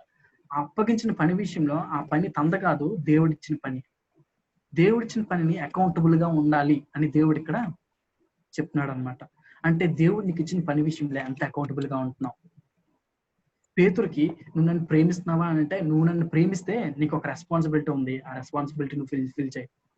నువ్వు నన్ను ప్రేమిస్తే రెస్పాన్సిబిలిటీ ఉంది, దాన్ని ఫిల్ చేయి, దాన్ని పూర్తి చేయి. అంటే ఇక్కడ ప్రేమతో పాటు యాక్షన్ కూడా మనకి కనిపిస్తుంది అనమాట. ప్రేమించడం అంటే నేను ప్రేమిస్తున్నాను నోటితో చెప్పడమే కాదు, దాన్ని మనం క్రియల రూపంగా చూపియాలి. దేవుడిని ప్రేమిస్తున్నావంటే దేవుని కొరకు నువ్వు ఏం చేస్తున్నావు? దేవుని ప్రేమిస్తామంటే దేవుడు ఇచ్చిన పనిలో నువ్వు ఎంతవరకు నమ్మకంగా ఉన్నావు? దేవుడిని ప్రేమిస్తున్నావంటే దేవుడు నీకు ఇచ్చిన పనిలో నువ్వు ఎంతగా అకౌంటబిలిటీ ఉన్నావు? నా గొర్రెలు మేపుము, నా గొర్రెలు కాయము, నా గొర్రె పిల్లలు మేపుము. 3 రెస్పాన్సిబిలిటీస్ ఇచ్చినట్టుగా మనం చూస్తున్నాం. ఇంకో విషయం చెప్పాలని అంటే, తన యొక్క రెస్పాన్సిబిలిటీ నా గొర్రెలు అని యేసుక్రీస్తు అంటుంటే, తన యొక్క ఆస్తిని మనకిస్తున్నట్టుగా మనకి ఇక్కడ కనిపిస్తుంది అనమాట. అంటే ఆయన యొక్క ఆస్తి మన చేతిలో పెట్టినట్టుగా మనకి ఇక్కడ అనిపిస్తుంది. నావి నావి నావి నీకు ఇస్తున్నాను, నావి నీకు ఇస్తున్నాను, నావి నీకు ఇస్తున్నాను. మైట్ బి అవి ఏవైనా ఉండొచ్చు, ఏ రిసోర్సెస్ అయినా ఉండొచ్చు. ఆ రిసోర్సెస్ దేవుడు మనకి ఇస్తున్నాడు, వాటిని మనం ఎంతగా అకౌంటబుల్ గా ఆలోచిస్తున్నాం, ఎంత మనం వాడుతున్నాం అనేది మనం చూడాలన్నమాట. ఇంకో విషయం ఏంటంటే, ఇక్కడ 3 లెవెల్స్ మనం చూస్తున్నాం కదా. ఫస్ట్ గొర్రె పిల్లల్ని మేపమని అంటున్నాడు, రెండోది గొర్రెలు కాయమంటున్నాడు, మూడోది గొర్రెలు మేపమని అంటున్నాడు. అంటే ఒక్కొక్కటి ఒక్కొక్క లెవెల్తో మనం చూపిస్తాం అనమాట. నువ్వు నన్ను ప్రేమిస్తున్నావంటే ఒక రెస్పాన్సిబిలిటీ ఇచ్చాడు, నేను దానికి విధేయత చూపిస్తున్నట్టయితే దేవుడు హయ్యర్ రెస్పాన్సిబిలిటీ ఇస్తున్నాడు. ఫస్ట్ గొర్రె పిల్లల్లో, తర్వాత గొర్రెలను కాయము, తర్వాత గొర్రెలను మేపు. ఓకే, రెస్పాన్సిబిలిటీ చూసారా? ఫస్ట్ చిన్న రెస్పాన్సిబిలిటీ, సెకండ్ కొంచెం పెద్ద రెస్పాన్సిబిలిటీ, తర్వాత పెద్ద రెస్పాన్సిబిలిటీ. ఎందుకనంటే తను ఒప్పుకున్నాడు కాబట్టి, తను ఓకే అన్నాడు కాబట్టి, తను విధేయత చూపించాడు కాబట్టి హయ్యర్ రెస్పాన్సిబిలిటీస్ కి, బాధ్యతలోకి వెళ్ళడం మనం చూస్తున్నాం.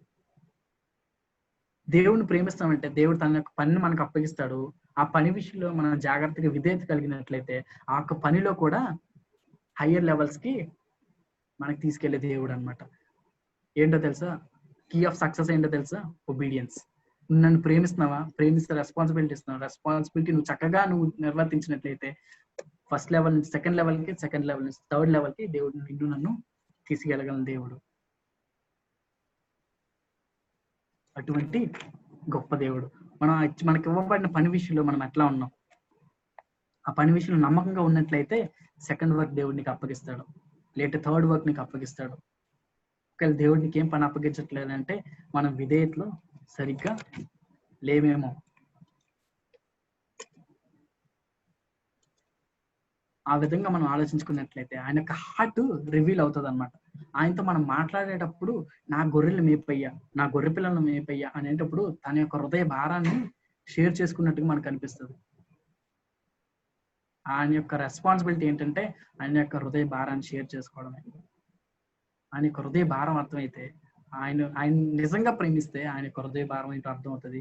ఆయన మనం ప్రేమించినట్లయితే ఆయన మనకి అప్పగించిన పనిని మనం చక్కగా చేస్తాం. ఇంకా విధేయత చూపించినట్లయితే దాంట్లో లెవెల్స్ లో కూడా మనం ముందు వెళ్ళగలం. వీటన్నిటికీ ఏంటంటే ప్రేమించడం, రెండోది విధేయత చూపించడం. నువ్వు దేవునిగా నిజంగా ప్రేమించినట్లయితే నీళ్ళు యాక్షన్స్ కనిపిస్తాయి. యాక్షన్స్ విధేయత అయినట్లయితే దాంట్లో లెవెల్స్ లోకి దేవుడు నిన్ను తీసుకెళ్ళగలుగుతున్నాడు. పేతురు విషయంలో తన యొక్క విధేయత చూపించాడు కాబట్టి తన యొక్క 3 లెవెల్స్ ఆఫ్ రెస్పాన్సిబిలిటీస్ ని అప్పగించాడు.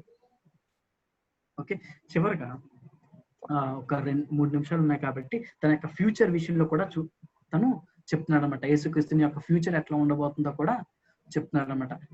తన యొక్క ఫ్యూచర్ కోసం ఎంతో భయపడినట్టుగా మనం చూస్తుంటాం అనమాట. అంతగా ఫ్యూచర్ కోసం తన భయపడిన వ్యక్తి తన యొక్క ఫ్యూచర్ ని రివీల్ చేసింది అనమాట.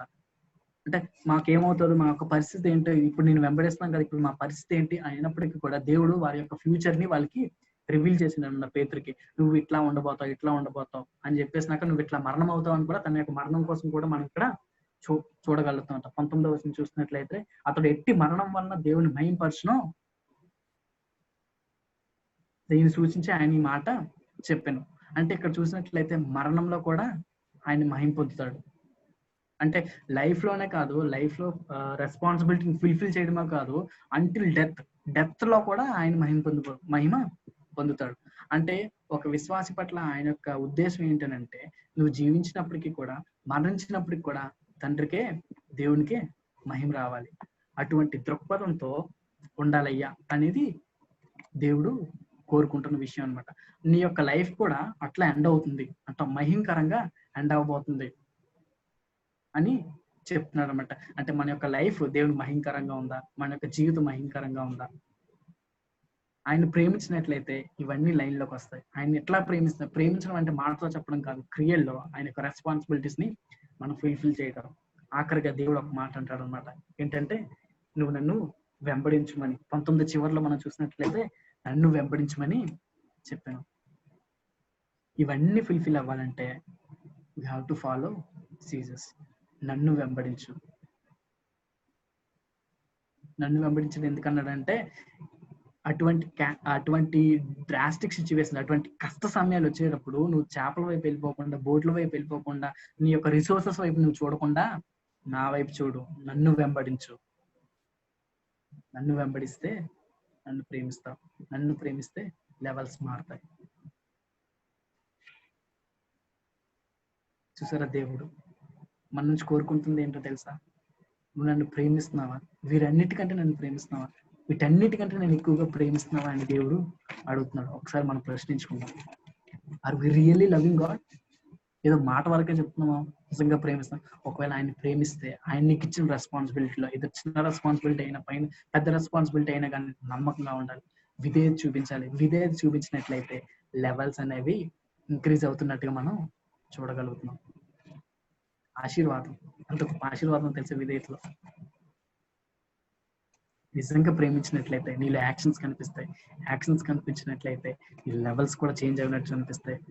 ఇవన్నీ ఉండాలంటే మొట్టమొదటిగా ఆయన్ను వెంబడించాలి. వెంబడించడంలో ఆయన ప్రేమించడం మనం చూస్తూ ఉన్నాం. ఓకే, ఇంతవరకు ఒకసారి చూసి ఒక 2 నిమిషాల్లో నేను చెప్పి నేను ముగిస్తాను. యేసుక్రీస్తు వాళ్ళని ఒక తల్లి లెక్క వారిని ఆదరించినట్లుగా మనం చూస్తూ ఉంటాం. చుట్టూ ఉండేటప్పుడు యేసుక్రీస్తు వాళ్ళ అన్ని ఫెయిల్యూర్స్ లో ఉండేటప్పుడు కూడా, అంత ఫెయిల్ అయిపోతున్నప్పుడు కూడా దేవుడు వాళ్ళని మాత్రం విడిచిపెట్టలేదు. విడిచిపెట్టకుండా వారి యొక్క ఆకలిని తీర్చి, ఫిజికల్ వారు ఏదైతే బాధపడుతున్నారో దాన్ని తీర్చి, ఒక మంచి కౌన్సిలర్ గా వాళ్ళకి మంచి ఆహారం పెట్టి ఉంచింది అనమాట. ఇంకోటి ఏంటో తెలుసా, నువ్వు చేసిన పాపాలను బట్టి నీ పాపాలతో పిలవడు కానీ నీ పేరు పెట్టి దేవుడు పిలిచేది. It's a personal calling. దేవుడు నేను పేరు పెట్టి పిలుస్తున్నాడు. అటువంటి సిచ్యువేషన్ కానీ మనం అర్థమైతే దేవుని మనం ప్రేమించుకుని ఎట్లా ఉండగలం? వీటన్నిటికంటే వీరందరికంటే నన్ను ఎక్కువగా ప్రేమిస్తున్నాం అనేది ఇప్పుడు ప్రశ్న. ఆ ఒక్క ప్రశ్న మనం ఒకసారి వేసుకుందాం. వీరందరికంటే నువ్వు ఎక్కువగా ప్రేమిస్తున్నావా? ఒకవేళ ప్రేమించినట్లయితే నీకు ఒక రెస్పాన్సిబిలిటీ ఉంది. ఆ రెస్పాన్సిబిలిటీ నువ్వు చక్కగా ఫుల్ఫిల్ చేసినట్లయితే దాంట్లో లెవెల్స్ ఉన్నాయి. ఆ లెవెల్స్ నువ్వు ఇంక్రీజ్ అవ్వాలనుకుంటే నీకు ప్రతిదీ రివీల్ చేయబడుతుంది. ఇవన్నీ అవ్వాలంటే, ఇవన్నీ నీ యొక్క ఫ్యూచర్ ఎస్టాబ్లిష్మెంట్ కూడా అవ్వాలి, సరిగ్గా ఉండాలనుకుంటే నువ్వు నన్ను వెంబడించవా? పేతురుని అడుగుతున్నాడు, నువ్వు నన్ను వెంబడించు అని. పేతురు వెంబడించాడు. హిస్టరీ మారిపోయింది. హిస్టరీ మనం చూడగలం. ఒకవేళ ఈ సమయంలో కానీ నువ్వు దేవుని వెంబడించడం కానీ మొదలు పెట్టినట్టయితే హిస్టరీ విల్ చేంజ్. జీవితం మారిపోయింది. ఈ జీవితమే కాదు, చుట్టుపక్కల వారి జీవితం కూడా మారిపోద్ది. Just one word, follow me, love మీ. దేవుణ్ణి మనం అంతగా ప్రేమించినట్లయితే అది మన మంచికే. కాబట్టి మన ఫ్యూచర్ ఎస్టాబ్లిష్మెంట్ కూడా దేవుడు క్లియర్గా చెప్తున్నాడు పేతురుకి. అవన్నీ మనం అర్థమయ్యలితే ఆయన ప్రేమించకుండా ఉండలేం, ఆయన వెంబడించకుండా ఉండలేం. ఓకే, సమయాన్ని నేను పాస్టర్ గారికి అప్పగిస్తాను. ప్రార్థన చేసుకుందాం. విన్న మాటలను బట్టి ఒక్కొక్కరము 2 నిమిషాల పాటు ప్రయత్నం చేద్దాం. చివరి ప్రార్థనతో నేను ముగిస్తాను. ఒకరి తర్వాత ఒకరు చిన్న చిన్న ప్రార్థన చేద్దాం. 1 నిమిషం లేకపోతే 2 నిమిషాలు.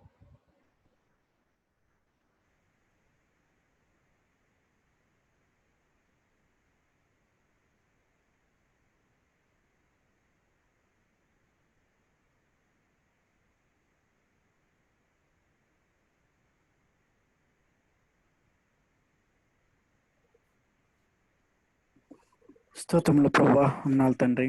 గొప్ప దేవుడా, మహోన్నతుడ తండ్రి నాయన, నీకు స్తోత్రాలు వందనాలు ప్రభా. ఇదిగో తండ్రి నాయన, మరొక్కసారి తండ్రి నాయన ఎన్నో మంచి మాటలు, హృదయానికి హత్తుకునే మాటలు తండ్రి నాయన మరి మాతో మాట్లాడిన విధానం బట్టి నీకు స్తోత్రాలు రాజా తండ్రి.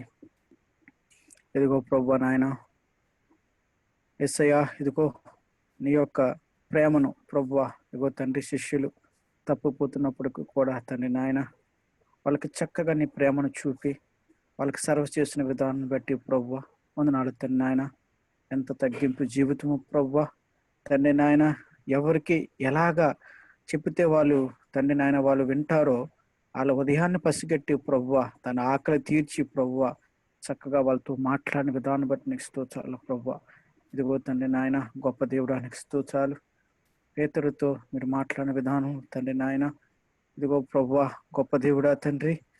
ఇదిగో మొదటిసారి మీరు మాట్లాడినప్పుడు ప్రభువా తండ్రి నాయన తండ్రి ఇదిగో అంగీకరించిన విధానాన్ని బట్టి తండ్రి నాయన ఇదిగో మరి 3 సార్లు మాట్లాడినప్పుడు ప్రభువా నేను ప్రేమిస్తున్నాను అన్నప్పుడు, ఈ లోకము కంటే అంటే ప్రభువా వీరందరికంటే నేను ఎక్కువగా ప్రేమిస్తున్నావా అని అడిగినప్పుడు ప్రేమిస్తున్నాను ప్రభువా అని చెప్పినప్పుడు ప్రభువా తండ్రి నాయన అప్పటికి తండ్రి నాయన ఎన్నో ప్రభువా నాయన మరి ఆ యొక్క ప్రభువా శిలువ మరణములో ప్రభువా నాయన శిలువ మరణము పొందబోయే ముందు ప్రభువా మరి 3 సార్లు బొంకున విధానమును ప్రభువా అక్కడ మరి అతను మాట్లాడే ఫేస్ టు ఫేస్ మాట్లాడినప్పుడు ప్రభువా ఎంత స్ట్రెస్ అవ్వాడో పేతురు ప్రభువా స్పష్టంగా మాకు చెప్పగలిగావు ప్రభువా నీకు స్తోత్రాలు. ఎన్నో మాటలు తండ్రి మీరు మాతో మాట్లాడిన విధానం బట్టి నీకు స్తోత్రాలు. ఆ స్ట్రెస్ లో కూడా తండ్రి నాయన పేతురు స్పష్టంగా మరి చక్కగా మాట్లాడినప్పుడు తనకు బాధ్యతలు మీరు అప్పగించున్నారు. మొదటగా గొర్రె పిల్లలని ప్రభా తర్వాత గొర్రెలని ప్రభా నాయన ఇగో మరలా గొర్రెలు కాయమని ఎంతగానో మరి అయ్యా మా పట్ల నీకున్న బాధ్యతను ప్రభా ఇగో తండ్రి నాయన పేతురుకు అప్పగించిన విధానాన్ని బట్టి ప్రభా ఈ లోకంలో మరి తండ్రి నాయన మీరు పరలోకంకి వెళ్ళినప్పుడు ఇగో బాధ్యతను తండ్రి మా పట్ల మీరు ఎంత బాధ్యత వహించారో, ఎంత ప్రేమను చూపించారో, ఎంత విధేయతను చూపించారో ప్రభువా తండ్రి స్పష్టంగా మీరు మాట్లాడారు ప్రభువా. నీకు స్తోత్రాలు, వందనాలు రాజా తండ్రి నాయన.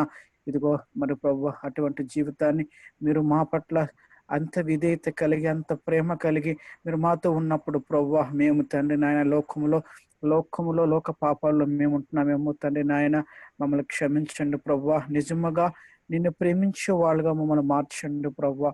అవును ప్రభువా, నిజముగా నిన్ను ప్రేమించుంటే ప్రభువా అయ్యా నీతోనే మేము ఉంటాము అని ఎంతగానో మీరు మాట్లాడారు. అవును ప్రభువా తండ్రి నాయన, ఒక ఆడమాగా ప్రేమించుకున్నప్పుడు కేవలం వాళ్ళ కొరకు ఎంతో టైం కేటాయిస్తుంటారు.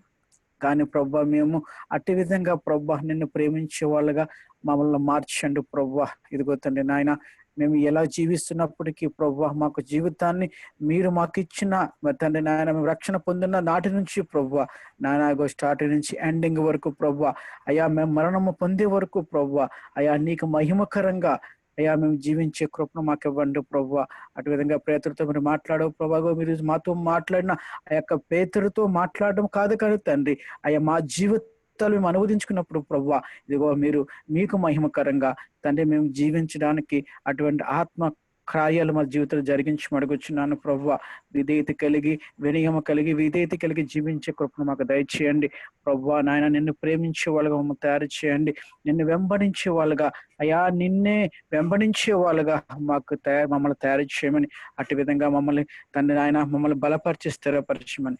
ఎంతో మాటలు ప్రభువా అయినా మేము ప్రేయర్లోను చెప్పలేకపోవచ్చు కానీ తండ్రి హృదయానికి ఎన్నో మాటలు ప్రభువా మరి ఆ పేతురులోను మమ్మల్ని కంపేర్ చేసుకున్నప్పుడు ప్రభువా స్పష్టంగా మీరు మాతో మాట్లాడరని మేము నమ్ముచున్నాం ప్రభువా. తండ్రి ఈ విన్న వాక్యాన్ని ప్రభువా అయ్యా మేము మర్చిపోకుండా ప్రభువా తండ్రి దాన్ని అనువదించుకోవడానికి సహాయం చేయండి ప్రభువా, నెమరు వేసుకోవడానికి సహాయం చేయండి, నీరు పట్టి ఫలింప చేయండి ప్రభువా. తండ్రి నాయన ప్లీజ్ ప్రభువా మా యొక్క పనుల భారంలో మేము పడిపోయి తండ్రి నాయన ఇది మర్చిపోయే వాళ్ళుగా ఉండకుండా ప్రభువా అనే దినం దాన్ని నెమరు వేసుకుంటూ ప్రభువా గత దినాలుగా మీరు మాతో మాట్లాడుతున్న ప్రతి ఒక్క మాటను ప్రభువా మేము నెమరు వేసుకోవడానికి సహాయం చేయమని సమస్త మహిమ ఘనత నీ నామానికి ఆస్వాదిస్తూ యేసు నామములో చిన్న ప్రార్థన అడుగుతున్న పరమ తండ్రి, ఆమేన్. ప్రేమ స్వరూపి దయగలవాడా నీకు వందనాలు ప్రభా. ఇంతవరకు ఈ గంటన్నర సమయం ఈ జూమ్లో ప్రభా ఈ బైబిల్ స్టడీలో పాల్గొనే కృప మాకు ఇచ్చినందుకు నీకు వందనాలు చెల్లిస్తున్నాను ప్రభా. ప్రాముఖ్యంగా నీ కుమారుని శిలువ చట్టం మరుగుపరిచి నేను గత 2 వారాల్లో మేము ధ్యానించిన విషయాలు జ్ఞాపకం చేస్తూ ఈ 3వ వారంలో కూడా ప్రభా ఎంతో చక్కగా ప్రభా నేను పేతురుతో ఆ యొక్క ఎన్కౌంటర్ విషయంలో పేతురుని ప్రత్యక్షపరుచుకుంటూ పేతురుని పిలుస్తున్న విధానం, పేతురుతో మాట్లాడుతున్న విధానం గురించి ఎంతో చక్కగా మాతో మాట్లాడుతూ వచ్చా ప్రభా. మొట్టమొదటిగా నేను పేతురు యొక్క శారీరక విషయాలు, ఆకలితో ఉన్నారని గమనించి నేను దైవ కుమారుడిగా దేవునిగా ఎంతగా పిల్లల్ని ప్రేమిస్తున్నావో ఆ ప్రేమను ప్రభా వాళ్ళు నేను ఒక సర్వే రూపంలో చూపిస్తూ వచ్చారు ప్రభా. నేను సర్వే చేయించుకోవడానికి మీరు రాలేదు, నేను సర్వే చేయడానికి మీరు వచ్చారు ప్రభా, పరిచర్య చేయడానికి మీరు వచ్చారు కానీ పరిచర్య చేయించుకోవడానికి రాలేదు ప్రభా. అది క్రియల రూపంలో నన్ను యొక్క యోహాను సువార్త చివరి అధ్యాయంలో చూపిస్తున్న విధానం బట్టి నీకు స్తుతిస్తూ ఉన్నాను ప్రభా.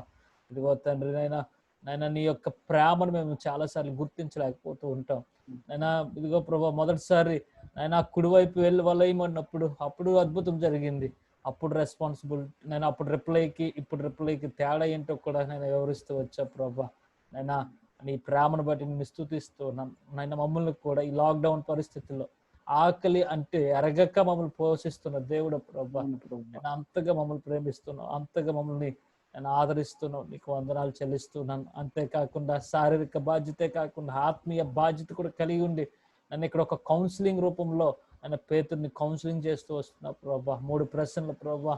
నైనా గొర్రె పిల్లలు అంటున్నావు ప్రభా, గొర్రె పిల్లలను మేపం అంటున్నావు నైనా. ఇదిగో నైనా మందను ఖాయం అంటున్నావు ప్రభా. ఇదిగో తండ్రి గొర్రెలను మేపం అంటున్నావు ప్రభా. నైనా ఒక్కొక్క స్థాయిని మారుస్తూ నైనా తన యొక్క రెస్పాన్సిబిలిటీ ఎంతగా కలిగి ఉన్నాడో, నన్ను ఎంత కౌంటబుల్ కలిగి ఉన్నాడో నేను పేతురు తన జీవితం తర్వాత మేము చూసి ఉన్నాం ప్రభా. నేను ఒక బండగా, ఒక నైనా సంఘానికి పునాదిగా ఆయన పేతురుని ఏర్పాటు చేసుకున్నావు. ఆయన పేతురు నన్ను ప్రేమించుతున్నావని 3 సార్లు అడిగినప్పుడు దానిలో చాలా మీనింగ్లు ఈరోజు మాకు ఎవరు ఇస్తూ వచ్చా ప్రభా. నిజంగా ప్రభా మా జీవితంలో కూడా నేను అనేక మార్లు ఆయన నిన్ను మేము ప్రేమిస్తున్నామని చెబుతుంటాం, కానీ ఆయన మాకు ఇచ్చినటువంటి రెస్పాన్సిబిలిటీ వర్క్స్, అది మందిరం విషయంలో అవ్వచ్చు, ఆయన ఇదిగో సంఘం విషయంలో అవ్వచ్చు, నాయన మా వ్యక్తిగత విషయంలో అవ్వచ్చు, కుటుంబ విషయంలో అవ్వచ్చు, నాయన మీరు మాకు అప్పచెప్పిన పనిని మేము కంప్లీట్ చేయలేకపోతూ ఉంటాం ప్రభా.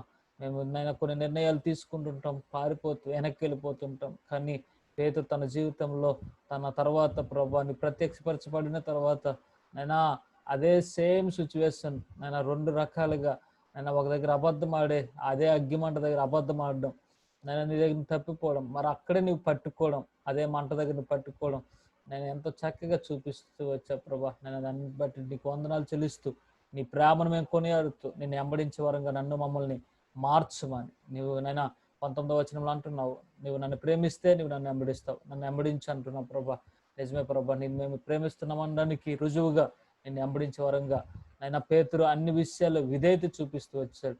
మేము కూడా నీ దగ్గర విధేయత చూపిస్తూ నేను వెంబడించే వరంగా మమ్మల్ని తయారు చేయమని, ఆ తగ్గింపు, ఆ విధేయత నైనా ఆ యొక్క ఫాలోయింగ్ మాకు దయచేయమని, నీతో సహవాసం చేస్తూ నేను వెంబడించే వరంగా తయారు చేసి మహిమ పొందుకోమని, విత్తనాలు విత్తినటువంటి నీ కుమారుని కూడా బలపరిచి ఇంకా అనేకమైన బైబిల్ స్టడీలు వాడుకోమని, నేను కూడి వచ్చిన ప్రతి బిడ్డని పేరు పేరు మీరు దీవించి ఆశీర్వదించమని యేసు నామములో అడిగి వేడుకుంటున్నాము తండ్రి, ఆమేన్. Praise lord. అందరికి వందనాలు. మరి చక్కగా దేవుని మాటలు అందించినటువంటి కృపాసాగర్ కూడా ప్రత్యేకమైన వందనాలు.